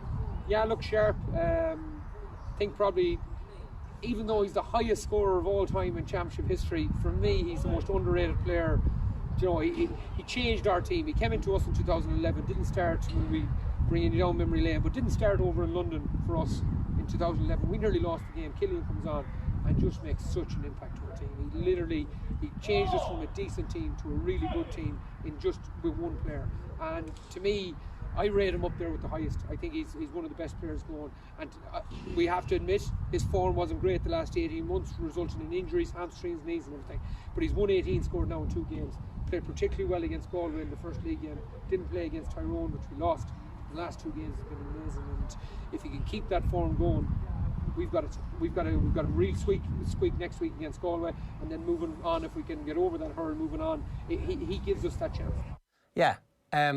I was very impressed by Mayo and the fact that there's a bunch of younger players who look physically prepared for the battle of championship at this point, whose skill level is as good as what they're replacing, and then you still have a bunch of the older players to come off the bench if you need them. Look, 2020 is a weird year, but it's a good combination that they have at the moment. Yeah, it is a weird year, and it just would sum it all up. Maybe it is written in the stars, Ger, that this is Mayo's year. You're right, the youngsters that have come in have been brilliant. Oisín Mullen in the backs, Barrett was in yesterday, Lee Keegan, they're dynamic, they're bombing forward. You've Owen McLaughlin, who's settled in really well at number 7. Cohen is solid at 6. And then you've Paddy Durkin, who's like blitzing past people and kicking scores for fun. You've Matty Ruan in the middle of the field. And I know Conor Loftus is in with him now, and he's doing reasonably well. Whether he can compete with the likes of a James McCarthy and a Fenton coming All-Ireland final, you may see him possibly moved up to the wing, and maybe someone a bit more reliable, maybe a Parsons or maybe O'Shea might, Seamie O'Shea might go out there and just and battle away for 40 minutes and settle Mayo in, and then maybe a Loftus might go to there. But they're really in a good place. Tommy Conroy's really settled in and looks very dynamic up front. Andy's right, and I'd agree with him. Killian O'Connor is underrated and is a class act and is the all-time championship scorer for a reason. And he really looks powerful. He really looks fit. He really looks sharp now to me. You know, his brother Dermot is an all-star. David O'Shea that's doing a nice job of floating in between. I think he's trying to stick into full forward better than he ever has, and he does cause teams havoc, but he's smart enough to know when they're under pressure to get out there. I'd love them to try and keep him as close to goal as possible, as close to Killian O'Connor as possible. They're the best tackling forwards in the country, just ahead of Dublin. You know, their work rate is outstanding, and the way they press up and the way they pin you in and the way they don't give you options. Well, look, we'll get to talk more about Mayo before the Galway game. What did you make of Dublin? We're nearly out of time here because obviously the Kerry's Dublin were just what you expect. They're so sure of themselves, Ger. You know, you were asking about Dublin getting back with 15 men as well, like Kerry yesterday, but you see when Dublin get the ball back, Kilkenny sprints out to the sideline, down along the sideline. Dean Rock has gone the other way. Callahan is coming behind them. They're sprinting out to create space for the others to come behind them. They're so sure of their game plan. They're so sure of what they're about. You know, Lehef and Bugler, when they come on, just fit into the system and look really comfortable. You know, they're able to move McCarthy back to centre back the last day. You know, Fenton is magnificent as always in the middle of the field. Kilkenny was, I don't know what you can say anything more about Kieran Kilkenny, but he was just absolute quality as well in everything he did. Power and pace and good decision making and strength. And then the boys up front, they're totally interchangeable, Ger. At numerous times, the whole half forward line was inside and the full forward line, the full forward line was out. They were just on a constant axis, and they've always kind of done that. But it was the one thing I thought I saw a bit more out of this Desi Farrell setup. I don't know if it's something they focused on or is it something that they always did and they've just kind of amped it up a bit. But there was a real, you know, Rock was out at wing forward at 10 at one stage. You know, Scully was inside at one stage. When they get that turnover, the furthest three guys out just get up and clear the road and give space for them to carry it out of defence. And, you know, they look really good. The lack of goals was the only thing that, you know, on Sky that I was kind of... but we're nitpicking. You're trying to find holes in Dublin. They're not really there, but you're just trying to give other teams hope, and you're trying to look at is there a way that this team can be beaten and where can they be beaten, and constantly they keep closing the door on that theory, Ger. But maybe it's Mayo's year. We'll see. We'll see. You know, look, it's all we have to hope for now, Ger, that Mayo can get it done. Joe Biden and Kevin Kilbane can... Yeah, Joe Biden, it's a year for Mayo. It's a year for Mayo. Kieran, was yesterday as a fan worse than 2011 as a player? Was yesterday as a fan... Because I would have those down as the two most heart-wrenching ones from Kerry. And you know, like... You see, I wasn't really a fan, lads. You think, like, I'm working for Off the Ball yesterday. What's this fan stuff about? Like, I have 4 pieces of paper in front of me. I have a program. I have headphones on. I'm writing non-stop. That wasn't the fan experience for me yesterday. And I tell you, 2011 wasn't a great experience either for me. So I don't know the answer to that question. All I know is coming out afterwards, the Cork fans were giving me a massive reception. They were blowing the horns at me. They were waving Cork flags at me. And it gave me a bit of a G up going down the road. Or else maybe they just didn't know it was me in the car. Kieran, good stuff. Thanks a million. All right, boys. I better go to my real job. Good luck to you. Good luck. That's Kieran Donaghy there, giving us some thoughts about the aftermath of that. And are you making peace with this now? Is talking about it, yeah. This hour of therapy has done you good? I was definitely in a better place than I was at about 7:30 last night, when I was actually just staring at 3 little dots in front of me, and it was Arsenal versus Aston Villa buffering. I was just staring at it for about 4 minutes, and I was like, hold on a minute, I haven't seen a ball kicked here in about 4 minutes, but I better actually refresh this feed. Just staring into the void of emptiness. I couldn't tell you a single occurrence of what happened in the Arsenal Villa game last night. It was Villa killed them. Absolutely annihilated them. I was Jack Grealish Player of the Year. That's what's going to happen. Yeah, so it's good to get all these things over and done with in one day, I find. And it's good a year to have this sort of pain, I find. So, yeah, definitely nothing like this is ever going to happen again, is it? So we can be safe in that knowledge. That's the one comfort you always take from this, is that this can't possibly ever happen again. But as most people will tell you, pain is a repetitive process, and the more it happens, the more it is likely to happen again. Okay, let's move on We've got plenty more coming your way a little bit later on.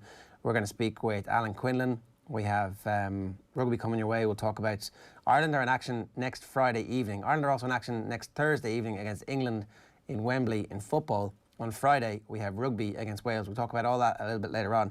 But now, all of a sudden, we've got massive games to look forward to in the hurling as well. Sarah Donovan is with us to talk to us about these and about what happened at the weekend. Sarah, news is breaking this morning. It is Wexford against Clare and Cork against Tipperary in the final round of the qualifiers draw. So in case anybody's unfamiliar with Wexford against Clare, their two managers, obviously, were the rock on which the Clare team of Ger Eoin was built, the goalkeeper and the full-back, two absolute icons and legends of the game. And something happened in their personal relationship, which means they no longer get on very well. So they're going to be up against each other in the championship. And if you were to write the script, this is the script you would have written and everybody would have gone, no, I don't believe that. It's unbelievable you can't do it. But here we go. So Sarah, good morning to you. That's a pretty exciting start. Really exciting start. And I think everyone in Wexford would have been looking for this probably more than everyone in Clare. I think Wexford, based on the last couple of games, have a little more in the tank. But Davy is in his last season, perceivably, with Wexford. So there's a lot on the table. Clare squeaked through at the weekend in a game that we kind of all anticipated them having the, it's a get-right game in some respects for them. But it wasn't really a get-right game for them, was it?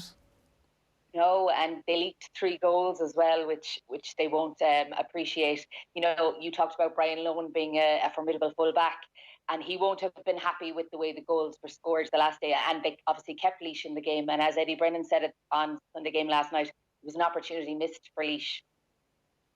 Yeah, that would have been another massive breakthrough for them after last year's breakthrough. But it's great to see that it wasn't a flash in the pan. Let's talk about the other game at the weekend, right? Because we'd been talking a good bit about Cork over the last couple of weeks, and Tommy Walsh was saying that he just wasn't seeing the work rate out of those forwards in particular.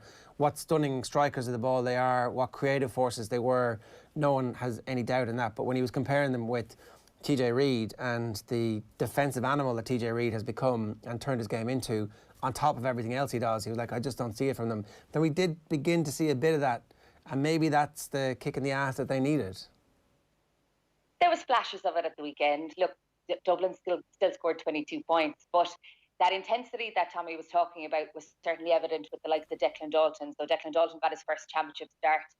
Great target man in full forward. And he was making these big runs back to get a hook. One hook in particular that stands out was the Danny Sutcliffe hook.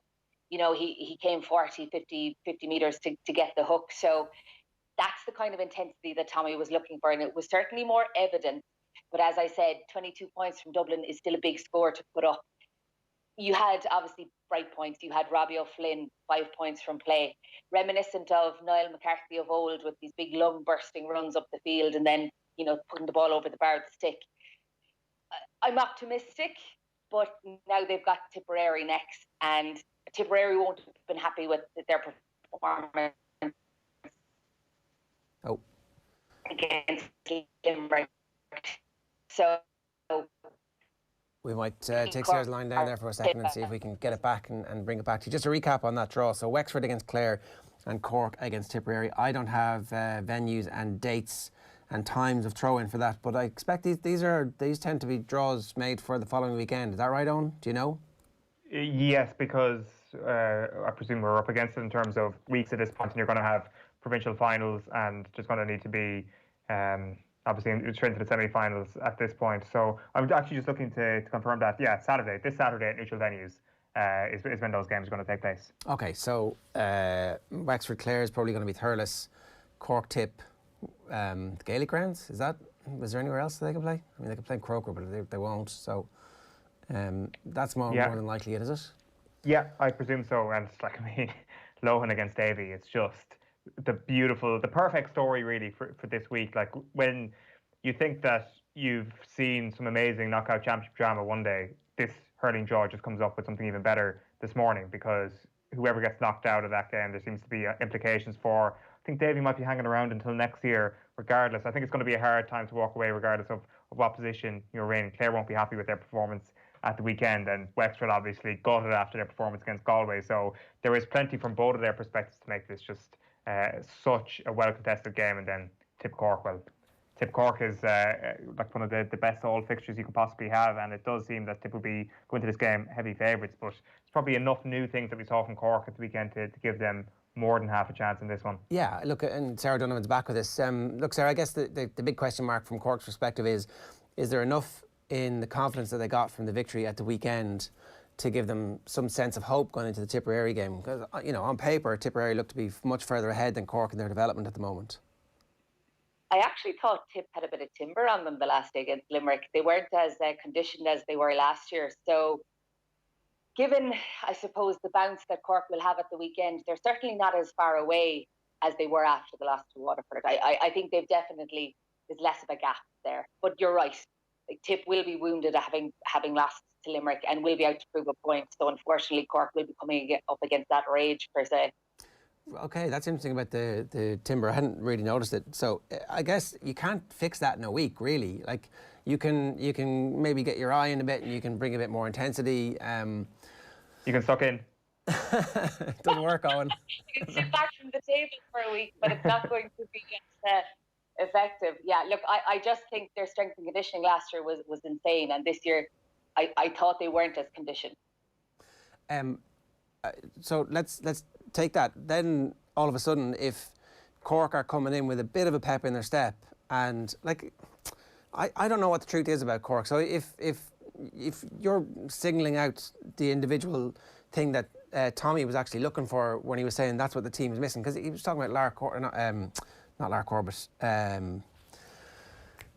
Tipperary's goal scoring hurler of the year, whose name Callan. His name's Callan. I'm having a brain fart about it. He'd witnessed him specifically tracking back 50 yards and making exactly the same type of hook as you're talking about, as being like, you know, that's what you want. It's a signature move from your forwards to give your backs this sense, okay, we're legitimately all in this together, and actually if I do my job, they're going to help me to be much better. And it's a massive victory for everybody. If you do get that from Cork, does that not suddenly then turn them into a team which is dangerous? Because they do have these incredible ball strikers. Yeah, I don't know if they have a defined centre-back, Cork. You know, they're kind of in key areas. They haven't yet established the Tyke de Burkas of this world. You know, like Mark Coleman was playing a sweeping role for Cork the last day against Dublin, and he picked up 19 possessions in the first half. I think nearing 30 possessions overall. But against the more hurling oriented teams, the traditional teams and the traditional formations, Cork don't have those standout players at 3, 6, 11 even, because Conor Lenihan started against Waterford and, you know, he was taken off and didn't start the last day against Dublin. It just seems to be that they're a bit further behind in their programming, and that might be a step too far.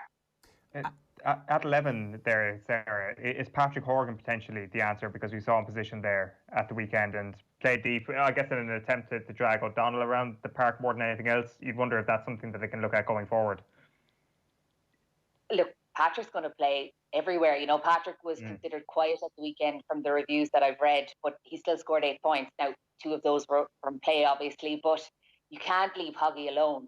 And I suppose the beauty of having Robbie O'Flynn being so effective, Shane Kingston scored 4 points, Seamus Harnedy scored 5 points, is that where Hoggy was the target for defenders of late, now you have to start looking at the other 5 players on the field. And maybe a rotational system of forwards would be more effective for Cork, so that they weren't under pressure in those key areas and that guys were getting a chance to get on the ball and move away. I mean, that worked for Kilkenny when they were establishing the first dynasty. Like, you never actually knew where Henry Shefflin was going to end up. Everybody considers him to be a centre forward, but actually he played loads at left corner forward and loads at left half forward, and he would go wherever he felt he needed to go to get into the game, and there was a freedom there because obviously he was Henry Shefflin. But the rest of those forwards were also at liberty within games to make switches as they wanted to. And look, maybe that is a way for them forward. And I don't know, it's good to be able to talk about Cork as a team with a hope. And it's been a transformative 8 days, I would say, from the bit against Waterford and the aftermath of that to all of a sudden. You would have to give them a chance. I think you'd have to give them a chance against this Tipperary team, because we don't know what Tipperary we're going to get.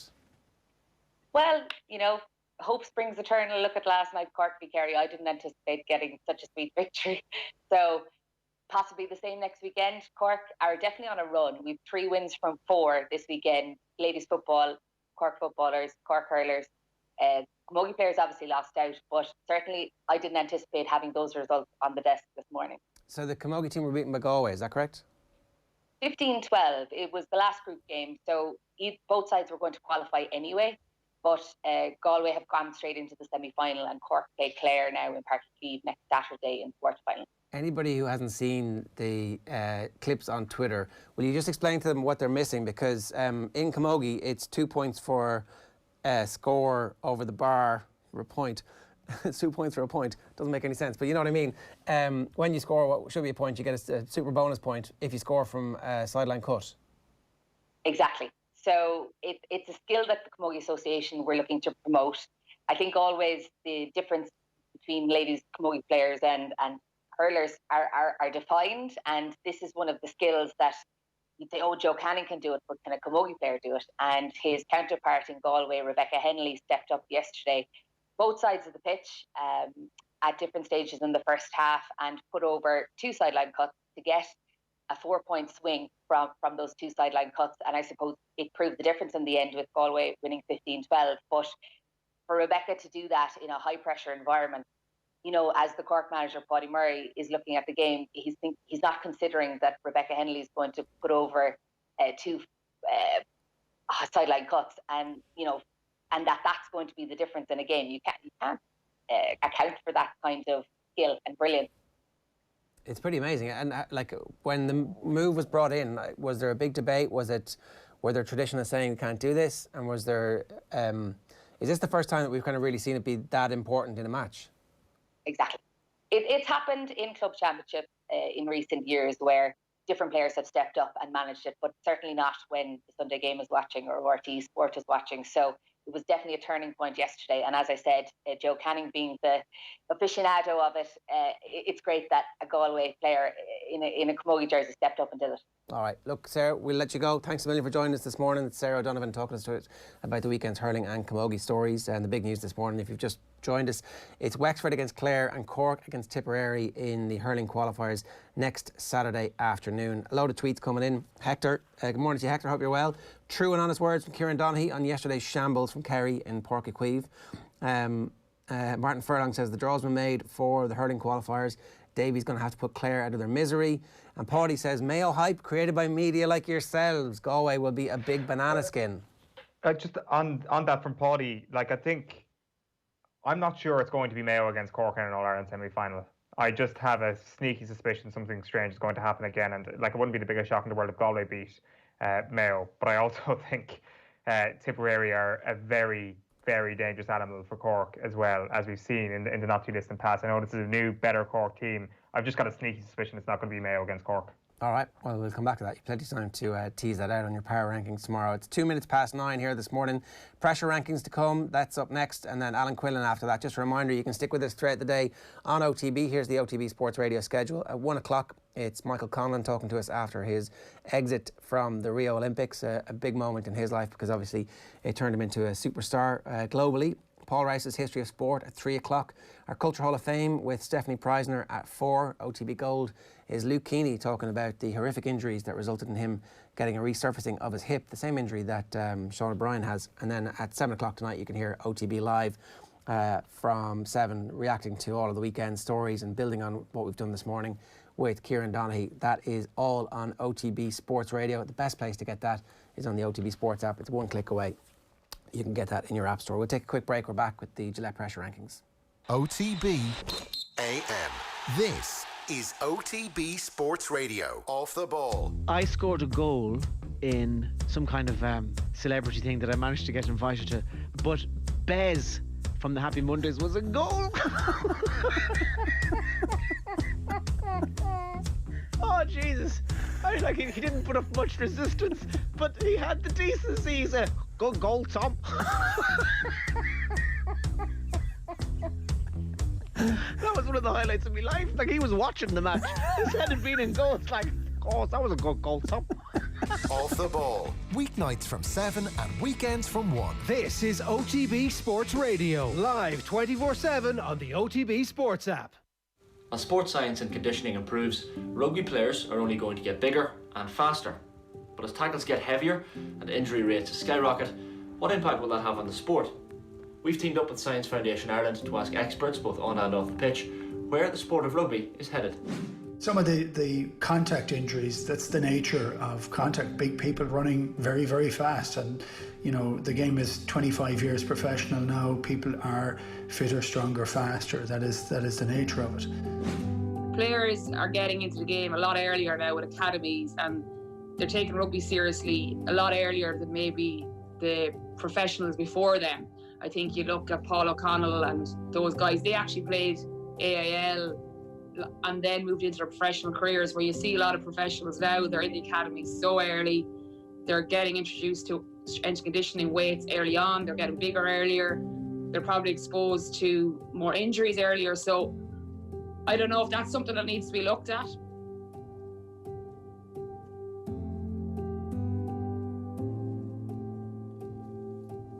Firstly, the body composition we know of players is changing, and over the last period of time, specifically over the last 100 years even, there's been a gradual increase in the size of rugby player, both in female and male rugby populations. So on average, people that are playing rugby are 3 centimetres bigger, 5 kilos heavier each generation. So that's every 25 years, rugby players are automatically that little bit bigger.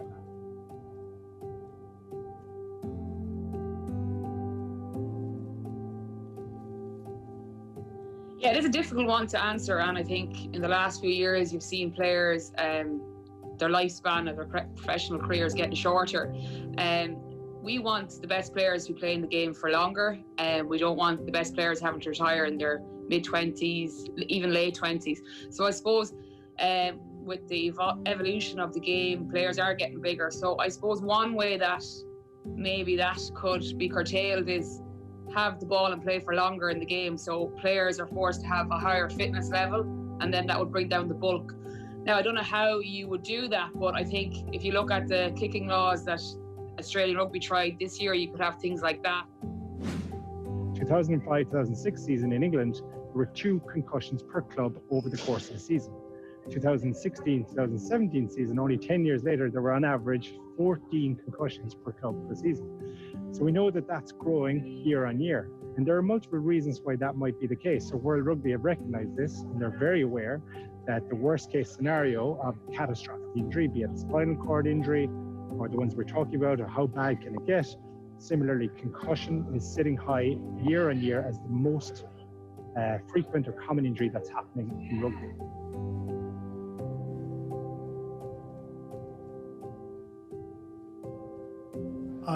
I think the lawmakers could go further. I feel as we've made the squads bigger, bringing it out to 23 players, I think it's got to a point of where there's very little fatigue in it. And I remember when I was playing, so that we're going back a long time into the depths of time, maybe 20 years ago, saying that I never liked the idea of being in a front row forward. I never wanted to go off.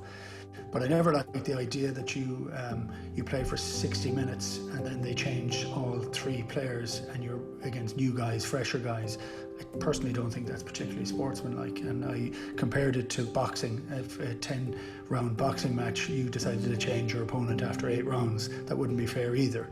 And I do think that if you have to play for 80 minutes, you will tend to be lighter, not carrying as much bulk, because you won't be able to get around the field. That's the view of the experts, but what do you think? Get involved, leave a comment, or visit scienceweek.ie for more detail on Science Week 2020.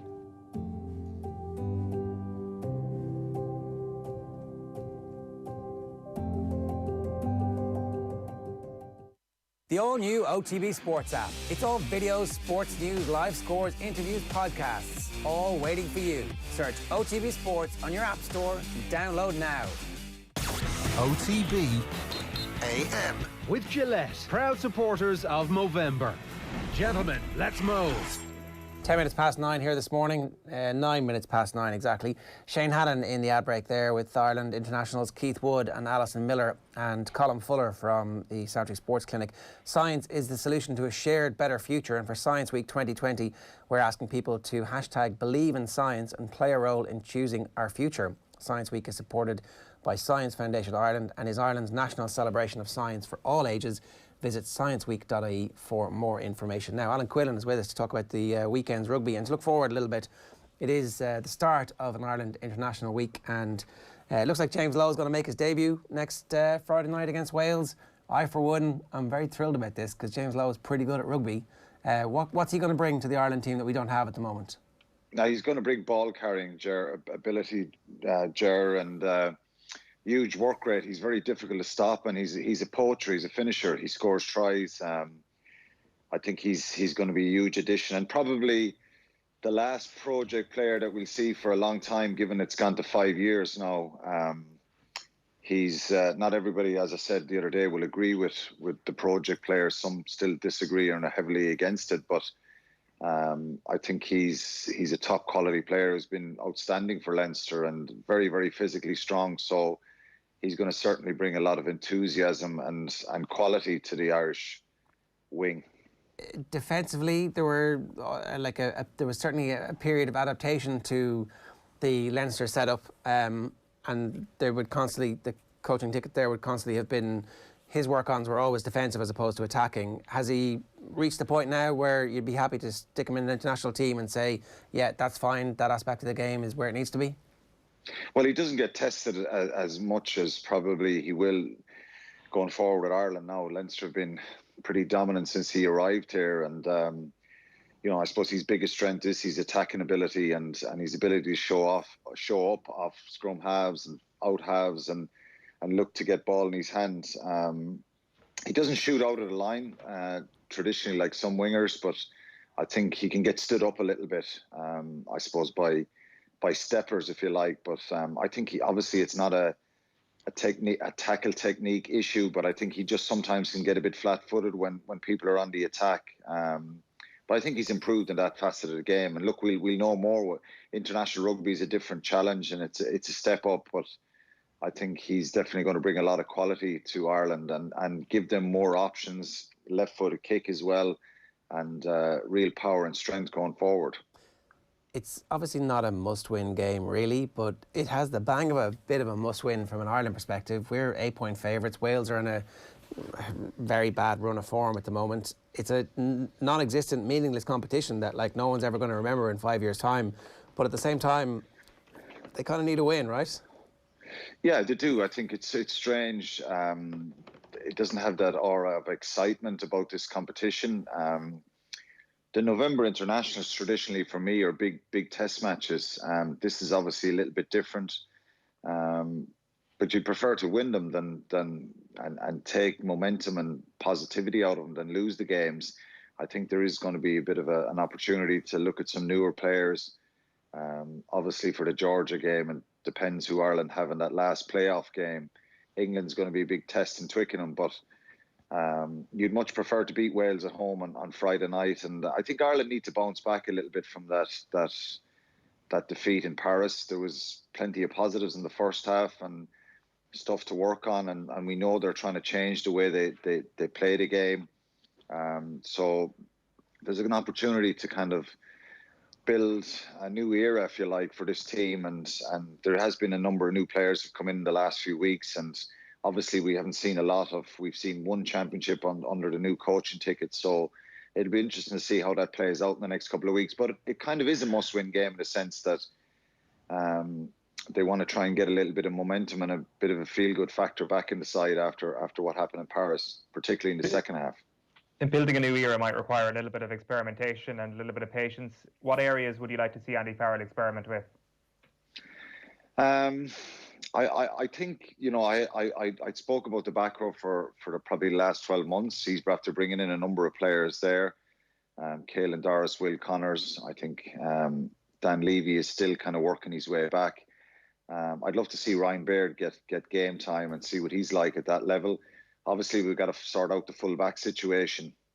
And for me, I think the centres, when Ringrose is not there, we're lacking that little bit of a ability to break down teams. We're very direct and very strong, the centre. So I think there's the work-ons from what happened last year is the attack. So I don't think it's a case of wholesale changes on, but I think you need to try and nail down a full back and that centre partnership going forward for the Six Nations.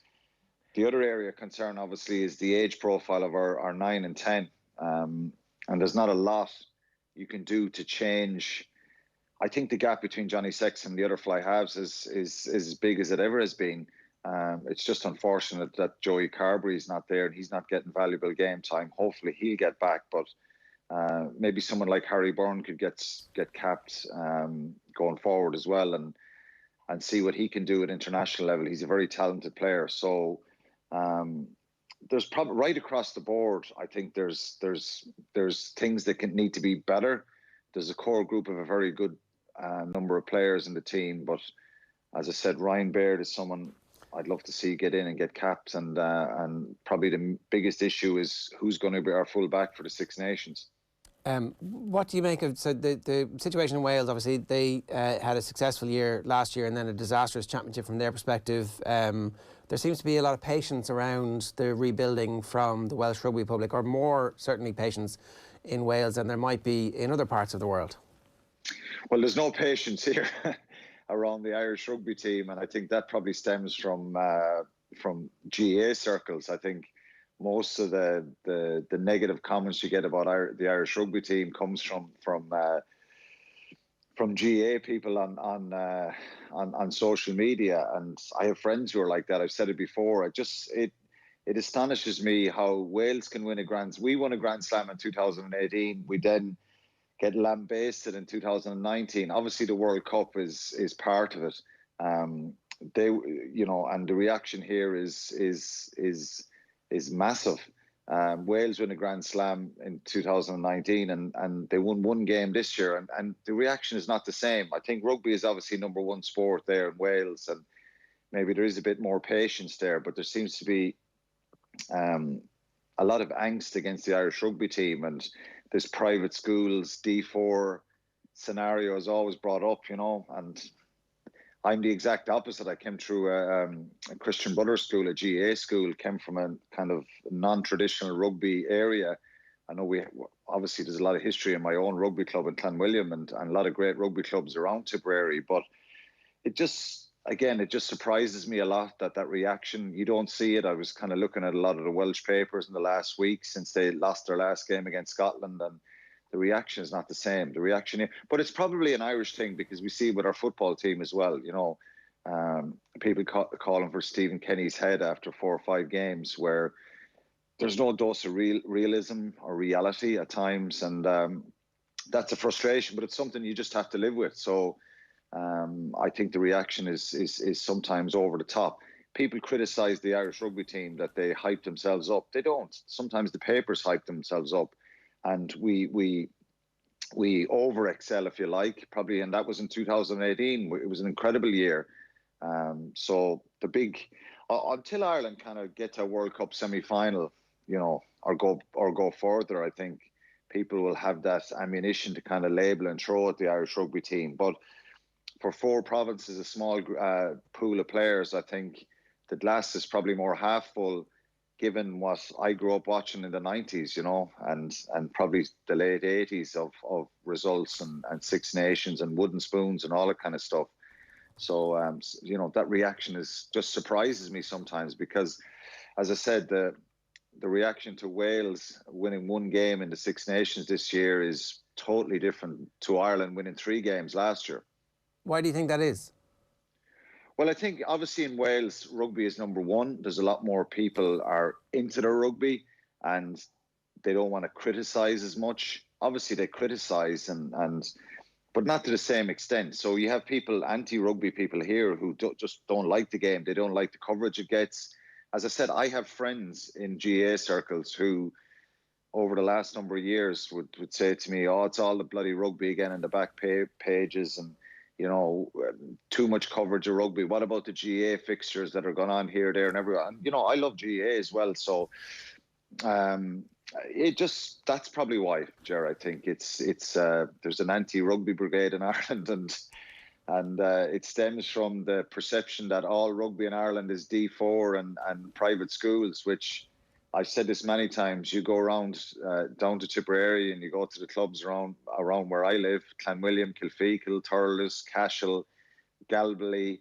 The passion and desire for rugby in all those clubs is phenomenal. And they're not rugby playing schools, you know. So there's, of course, loads of people love rugby, but you know, I suppose when Ireland excel and do pretty well, the knockers just come out and try and knock it. But look, it is what it is, and that's the way some people like to view other sports, that they're not into themselves. Yeah, no, it certainly it is a real thing, and it definitely exists.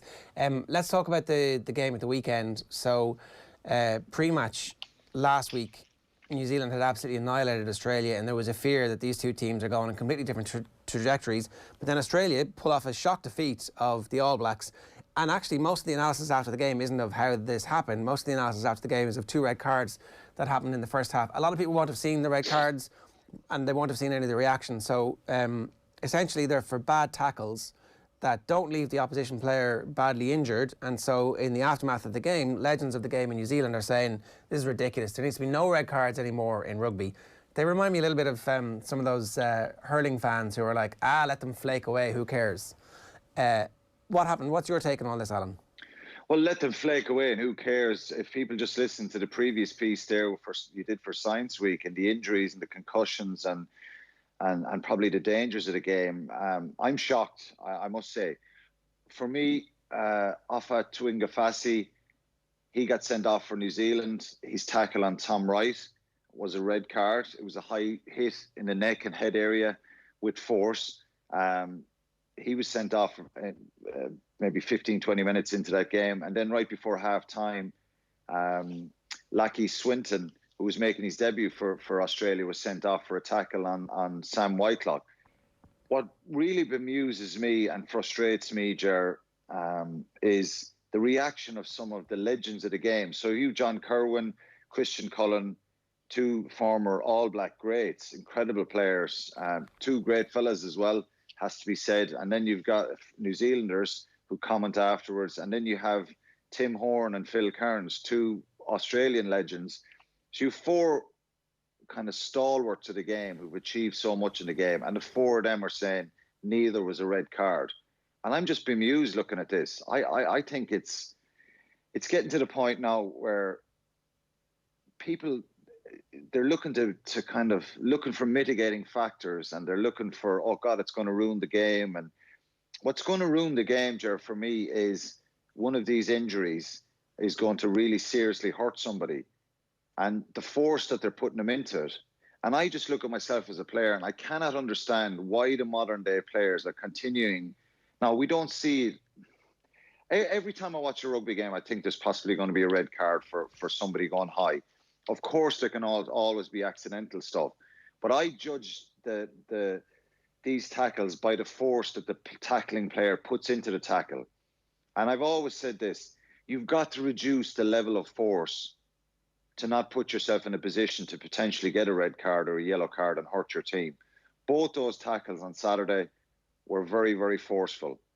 Thankfully, neither player in the receiving end got injured. But I'll take you back to 2018, the first test between New Zealand and France, and Afa Tuingafasi, the tight head prop. Sam Cane and himself tackled the French winger Remy Grosso coming off the side of a ruck.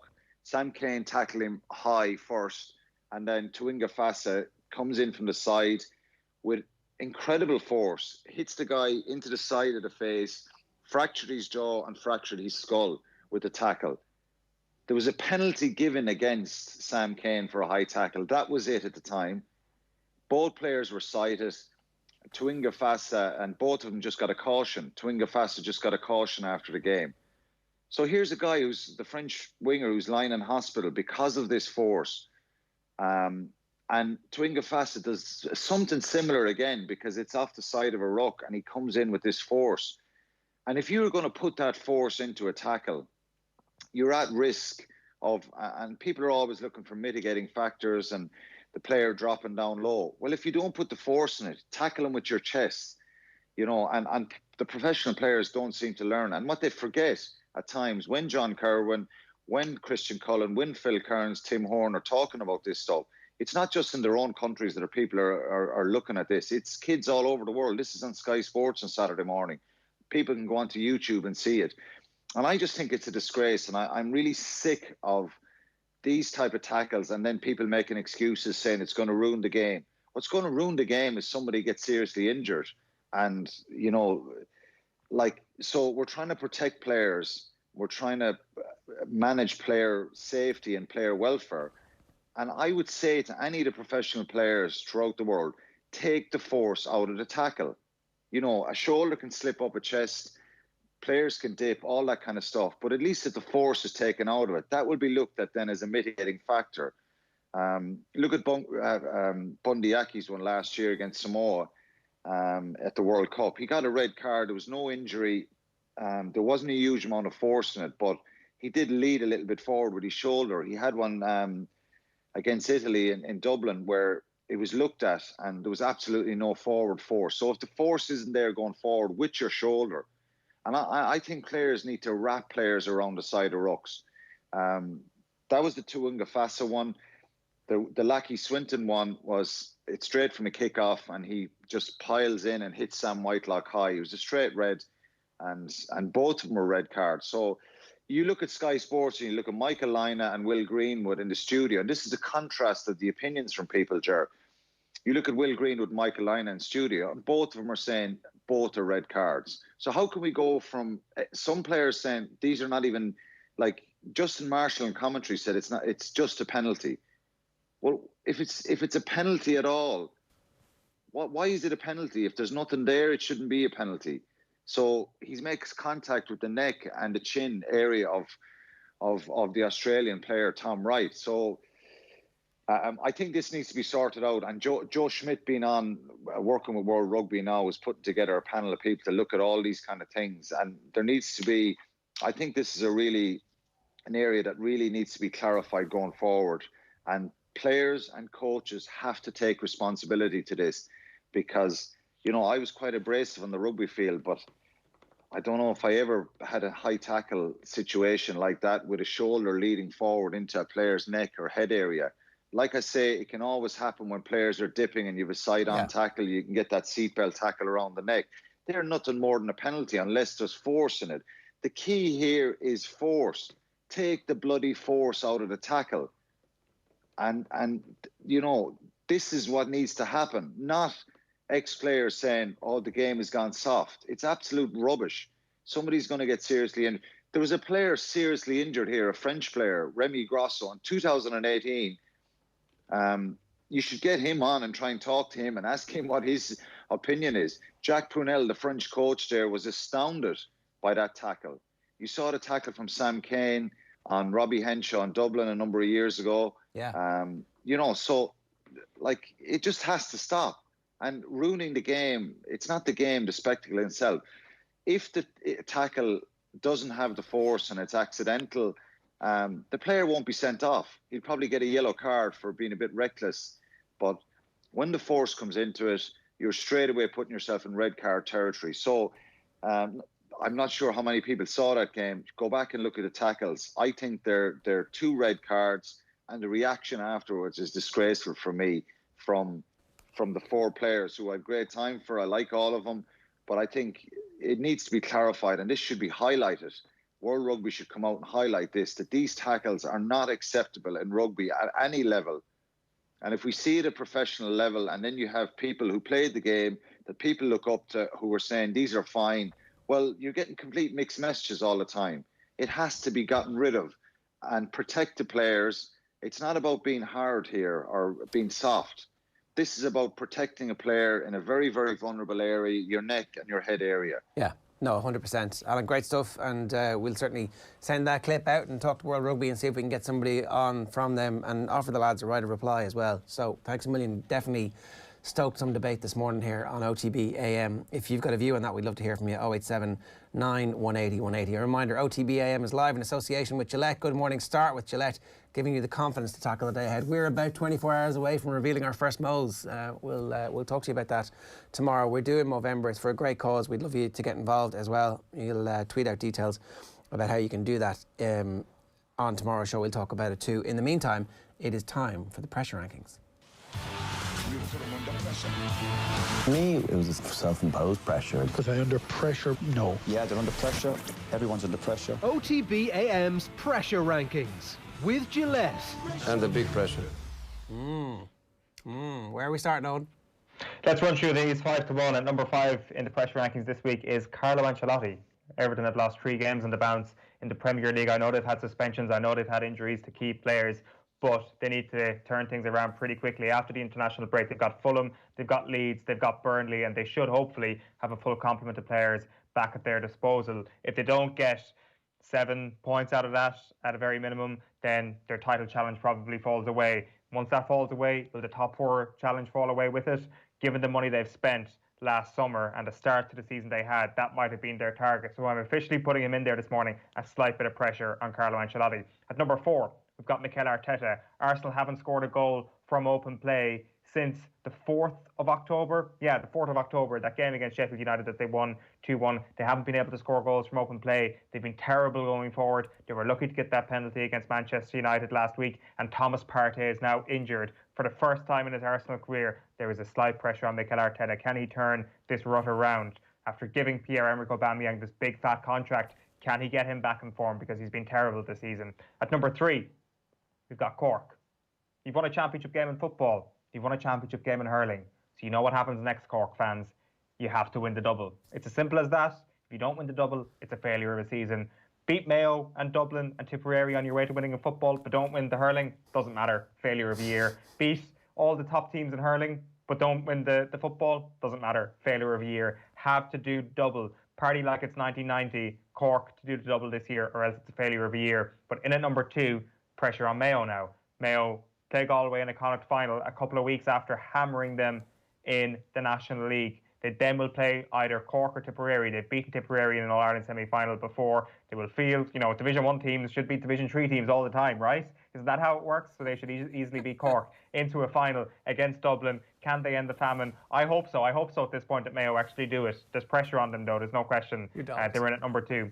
At number 1 then this morning, we've just gone for Kerry at number 1 this morning. There's pressure on a multitude of things, Ger. There's pressure on Peter Keane, as there is on any manager who's lost a championship game for Kerry, particularly given the style of play. I think there'll be more pressure on him this time next year if Sam Maguire isn't resting in Kerry. There's no real hot seat pressure, so to speak, this winter. It's a quick turnaround, and thankfully from their perspective, there'll be plenty of time to right the wrongs. But do you think, I'm getting the feeling this morning that there's like some sort of pressure on the power rankings, or is there like some opinion? Is there opinions that went haywire or something here? Yes, there was a suggestion from a listener that you should have put yourself in at number 1. Here it is, Rob Letter. Surely Owen Sheehan is on the pressure rankings himself tomorrow, as his power rankings are a mess after this weekend's results. The power rankings correctly predicted every single result bar 1 at the weekend. And you know what? I was at least giving credit to Cork last week. I wasn't doing a Pat Spillane on it, who said that Cork would get hammered. Although, Ger, I'm not sure, did you realise this? We did have somebody on OTB who went full Pat Spillane, who said Cork didn't have a chance against Kerry. Do you remember this last week? No.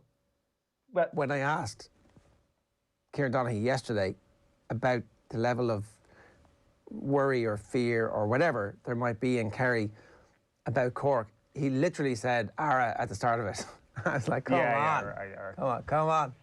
It was I've always been a glass half empty man, he was essentially saying. And I can understand why, if you're a player, you can't allow yourself to get the disease that Manchester United apparently had with their 1-in-a-row win and be complacent. But Cork having a chance against Kerry this weekend, surely. It's a question on it. No, I get that it's like you are trying to stoke the embers, and like this is a really interesting part of me feels a little bit sorry for Pat Spillane this morning, because he's woken up and he's probably about 1 million people's profile picture this morning. The comments, Kerry are going to hammer Cork at the weekend, and it's tough for people like him, because he could be like, Kerry have no chance against Cork this weekend, and people are like, you don't know what you're talking about, Pat Spillane. Yerism has gone too far, and he's like, okay, well maybe Cork aren't that good, and it's like, come on, they're a Division 3 team, and then Pat Spillane is like, go on, so Cork to get hammered this weekend, and then it's like, play up to the crowd, play up to the people who want you to say that Cork are crap. And Pat Spillane lost this game of Yerism chicken, it's fair to say. Thankfully, I did not lose that game last week. It's the one silver lining. I could so easily have fallen for your ploy last Tuesday when you said that. When you led me down the garden path, and I was mature enough to say no. Say no, folks, if you don't agree with the opinion being afforded to you. Okay, well that's fair enough. You did very well last week. You did very well this morning as well. Nursing your wounds in public, it's not an easy place to be, and I salute you. I'm very much looking forward to the next 24 hours when you have to reconstitute the power rankings and put Cork ahead of Kerry. I think so. I think it's going to be hard to ignore that. I talk up championship form so much in these power rankings. I think it would be hypocrisy for me not to do so. I mean, at the same time, you can definitely make the case that it was a complete fluke, that the goal was a fluke. The scoring of the goal was a fluke. The missing of the frees by the best players. In the middle of the game, when Kerry finally got into the lead, I was like, this has the bang of the Sligo and Antrim games. This is actually a good thing for Kerry. This is a really good thing, that they're going to squeak through a challenge like this. They'll play badly against Tipperary, and no one will give them a hope in an All-Ireland semi-final. And then all of a sudden, it's Croke Park. Yeah, here we go, let's go. Exact same thing came into my head, but it was actually only after the defeat. It was, when Diarmuid Murphy made that penalty save to keep Kerry alive. Yes. Against Antrim, I was like, after the game, I was like, so this is what it feels like if Diarmuid Murphy didn't make that penalty save, and if Kerry had lost at that point, which kind of makes things worse, because you feel that there could have been a future in the not too distant future. There could have been something for this team, basically. Oh yeah. And to not know what would have happened in 2009, there would have been no start of Leah Riggs' game. Yeah. Maybe the unintended consequence of that is that Dublin then maybe don't come back to win the 2011 thing. I don't know. Loads of sliding doors here, and maybe this year, Kerry were number 2 in the power rankings for a reason. They're obviously not going to be there tomorrow. I do wonder, though, if you want to be really negative about things, is this whole idea of there being a challenger to Dublin actually a bit of a myth, that anybody from team 2 to 10, for example, can actually beat one another. That on a given day in knockout championship, like if it's Cork, Meath, Donegal, Tyrone, Galway, Mayo, Roscommon, that you actually get good games between these teams, and it's hard to fully predict. Whereas if you throw Dublin into the mix, they probably beat most of those teams 3 times out of 3 at least. All right. Alan Cullen says, and Kerry are not good enough. They were thinking of the Dubs and they won't get a chance to play them now. With that style of play, wouldn't have been good enough to beat Dublin anyway. Most of the negative commentary on GAA comes from rugby and soccer people. Country full of begrudgers, says Brian King, talking about what Quinny was saying. Is this Kerry radio? Asks Conor McCarthy on Facebook. That's the nicest thing anybody's ever said about it. Kerry radio is very good. Poor Kerry lads wallowing in self-pity. Bottom line, they were beaten, got cocky. Looking at the Dubs game and the hungrier Cork team beat them. Not pretty, but that's football. And Paddy Falvey, last one for now, says Kerry didn't play football yesterday. It was like a game of table tennis. Never seen a Kerry team set up the way they were yesterday. Defensive football, afraid to attack. Well done, Cork. If this is the best Peter Key can get out of these players, time to go. So it will be a long enough winter for everybody involved in that. Now, after the weekend, we can truly say the 2020 GAA Football All-Ireland Senior Championships are underway with a bang. To celebrate, SuperValu, as part of their Support Where You're From campaign, have some great prizes to give away here on OTB. Dig out your favourite ticket stub, match programme jersey, photo with your hero, anything, any GAA-related items that you've been dying to tell the country about. Make a 20-second video explaining its significance. Get them into us on our OTB social channels or on WhatsApp 0879 180 180. We'll choose a winner every Friday. Each weekly winner lands a €200 voucher for a SuperValu near you, and also the chance to star in SuperValu's Superfan series, a fly-on-the-wall peek inside the homes of dedicated supporters around the country.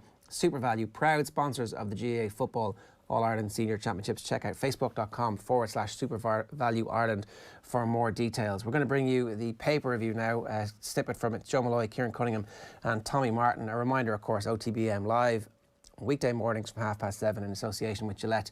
Good morning. Start with Gillette, giving you the confidence to tackle the day ahead. Tommy, yeah. Andrew Cole, and for a certain quotient of us, he will just always be Andy, however much he protests. But Andrew Cole it is. Exclusive extract, pages 8 and 9 of the Sunday Times. Much of this is about his kidney transplant, and I'm sure lots of you are fully aware of all that. He also talks in pretty open terms in the book about his divorce, which happened on the back of his kidney failure. Despair and divorce, my downward spiral after kidney op.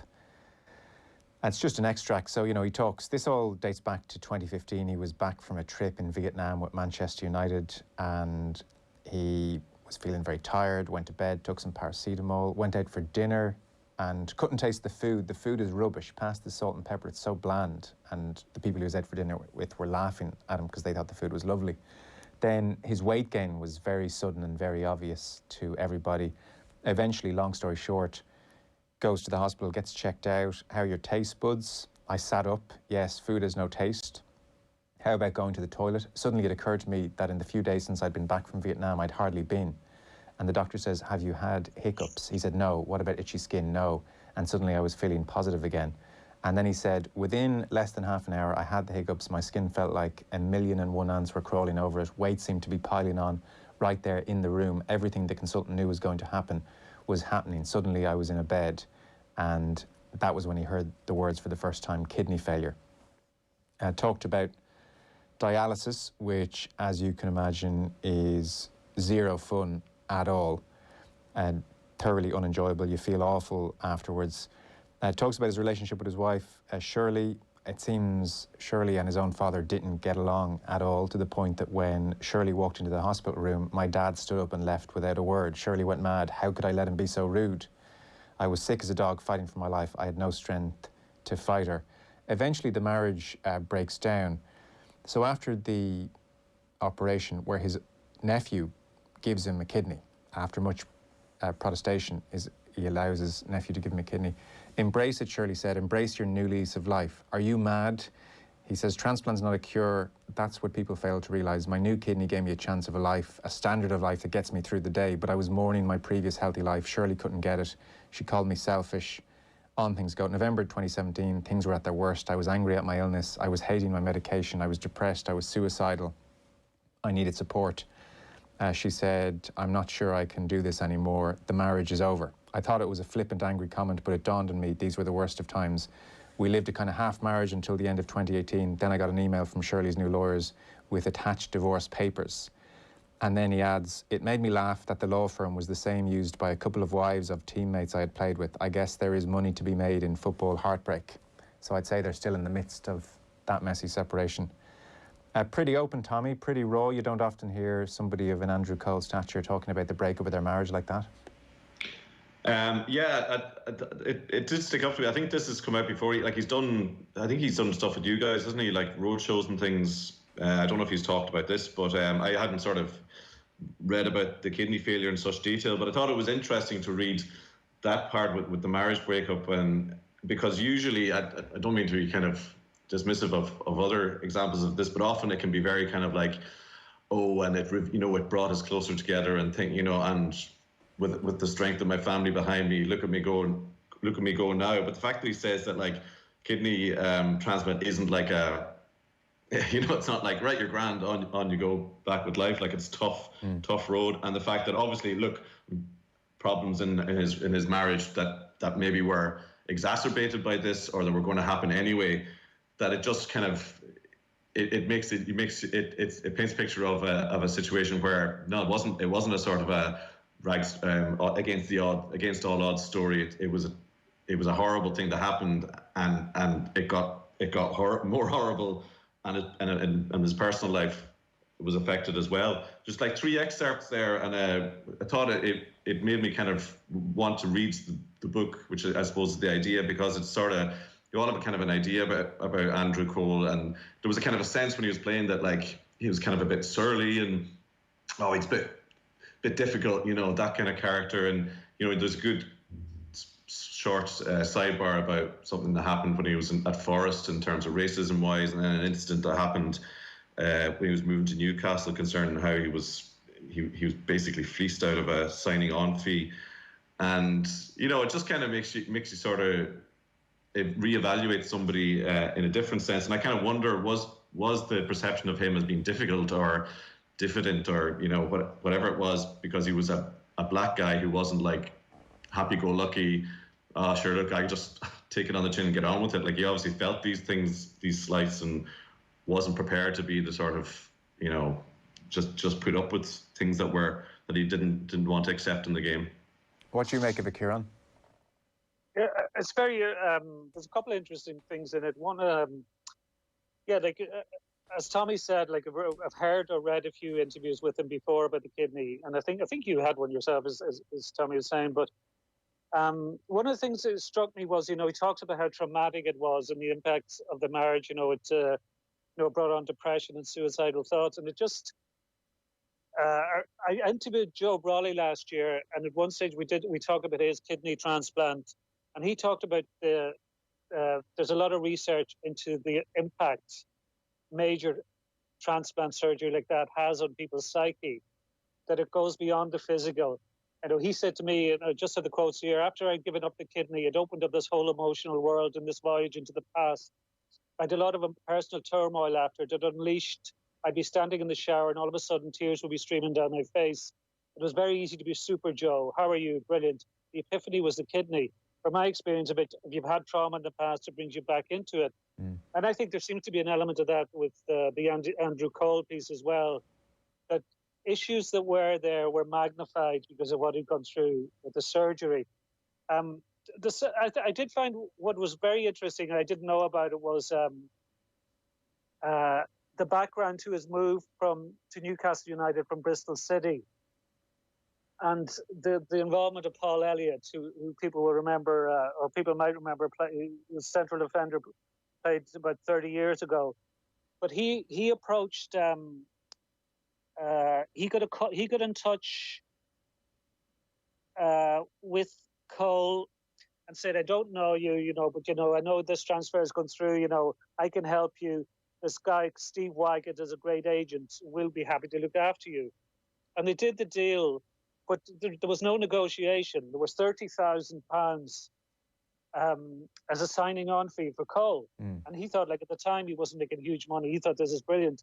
And he was told by these guys, oh, no, that's our agent's fee. And he thought, oh, that's a bit. But he says he couldn't understand what they'd actually done. He said there was no negotiation, really. He didn't hear from them after that. And he said he met Elliott only a couple of years ago. And, there's still a lot of bitter feelings about it. But it just shows you that murky world around agents and advisors, etc. And he was a very young, naive player there. And you could argue they're not treated the way they should be. And I did find it interesting he got this into the book and into the newspaper. So the info was obviously bang on, because it's quite... Paul Elliott and the other guy don't come out of it well. No, they don't. And I'm sure they have their side of the story, but they don't come out of this extract well. I agree with you totally. I was surprised it made the book and surprised it made the papers. And he described seeing Paul Elliott at that Cyril Regis event a couple of years ago. Paul came over. Coley, Elliott shouted, how's it going? No apology, nothing. My eyes gave away my rage, and immediately Elliott was on the defensive. Come on, Coley, it's not as if I saw any of that 30 grand. I couldn't believe it. No recognition that he might have called me, that someone should have spoken to me, a young footballer trying to make his way. So that's there. Pages 8 and 9 of the Sunday Times, Andrew Cole, new book is out. To jump on to something totally different, Kieran, you picked out this piece, so if that's Andrew Cole's book, Paul Kimmage ain't enjoying the rugby books. Yeah, let me find it. 2 seconds. Yeah, one of the... Yeah, you could argue with this that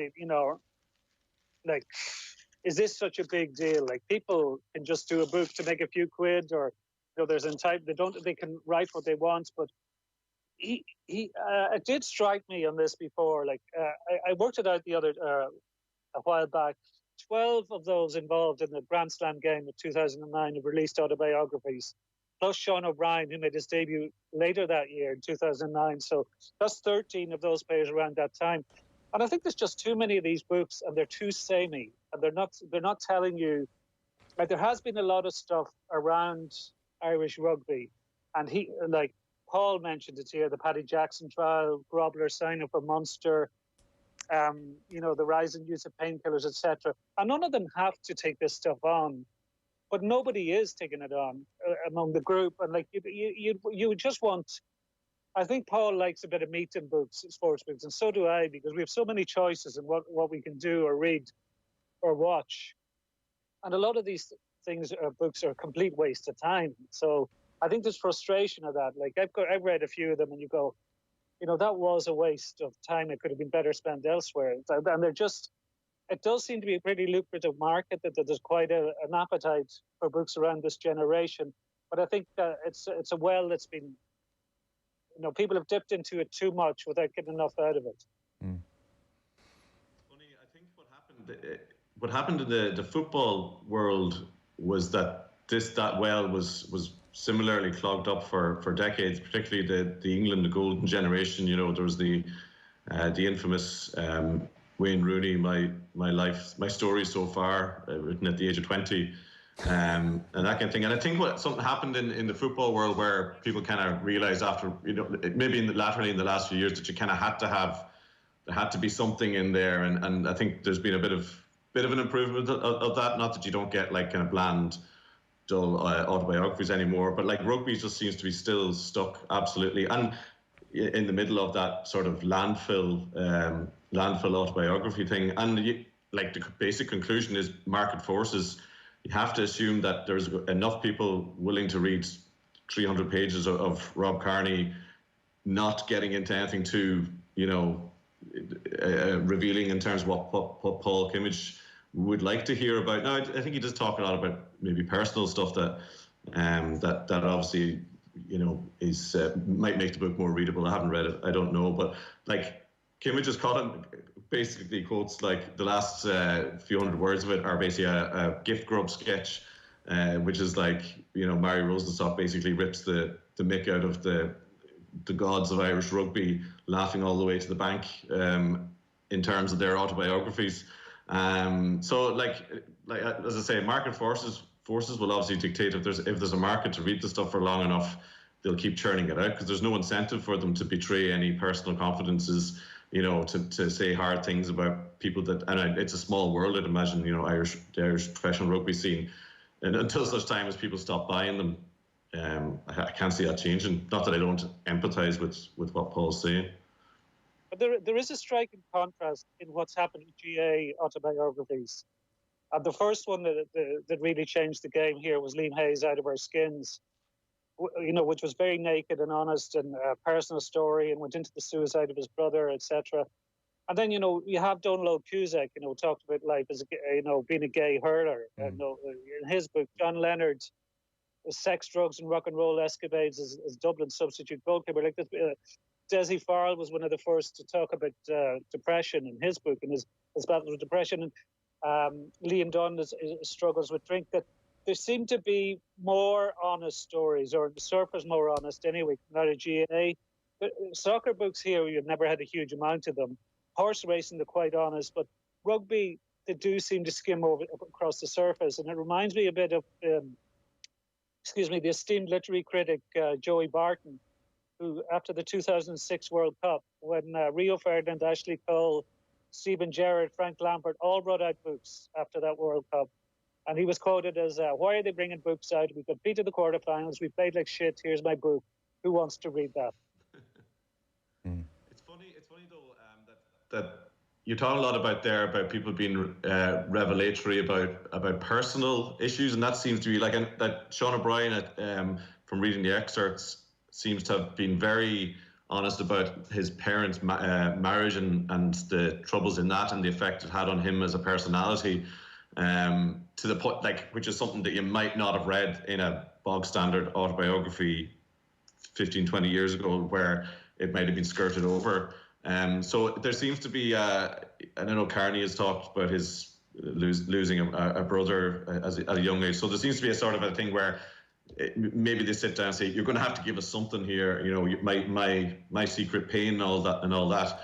But then there's the line, the juicy stuff about, lifting the lid on the secrets of professional rugby is kind of like an omerta too far. I'm sure we've talked about this before in book chats. Ball 4, the Jim Bouton's groundbreaking baseball memoir,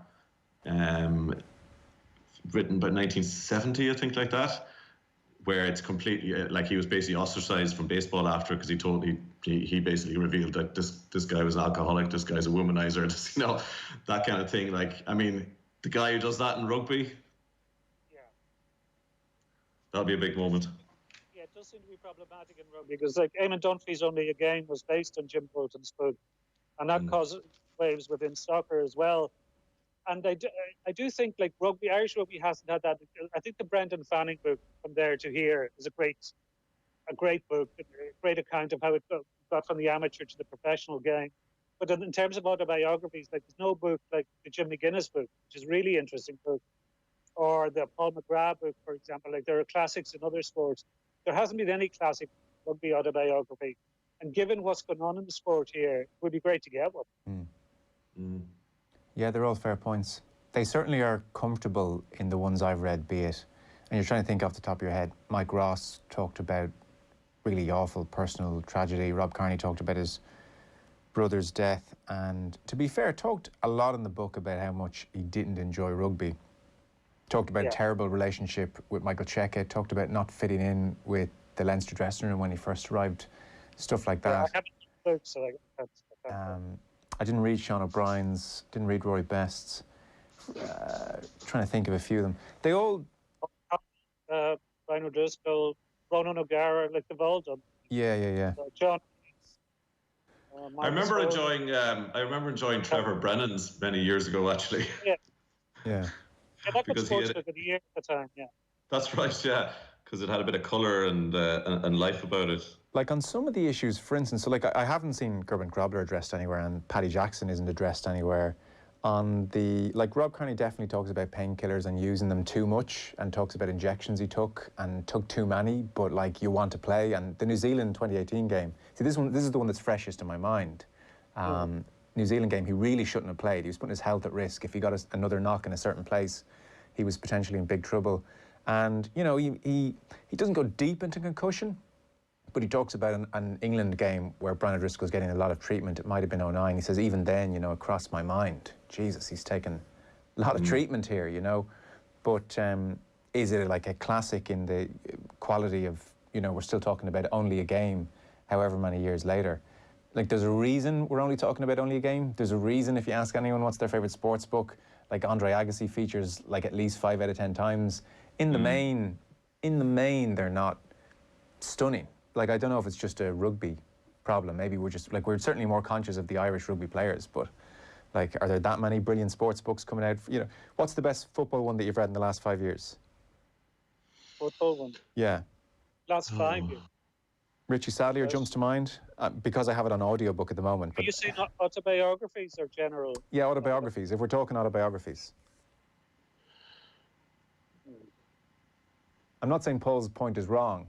I'm just saying it may not be exclusive to rugby. Oh, no, absolutely.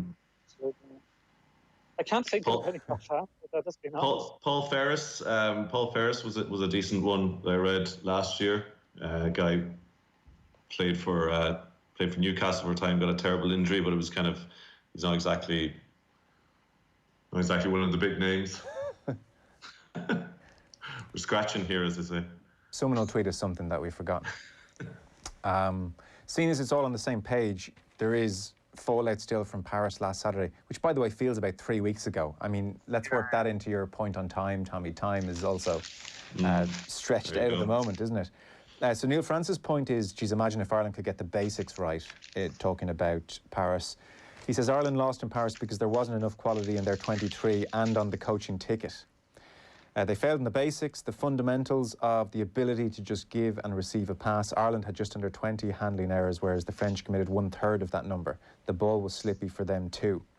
And he goes on later on to say that there is an Anglo-French gap now which seems to be opening up. Ireland have the choice of either being happy playing the national sides of our Pro 14 compadres and enjoying winning against them, or else trying to stay current and deal with the power game of England and the slick, dynamic product that is evolving in the French side. He says, at the moment in time, it's hard to divine a pattern in Andy Farrell's side.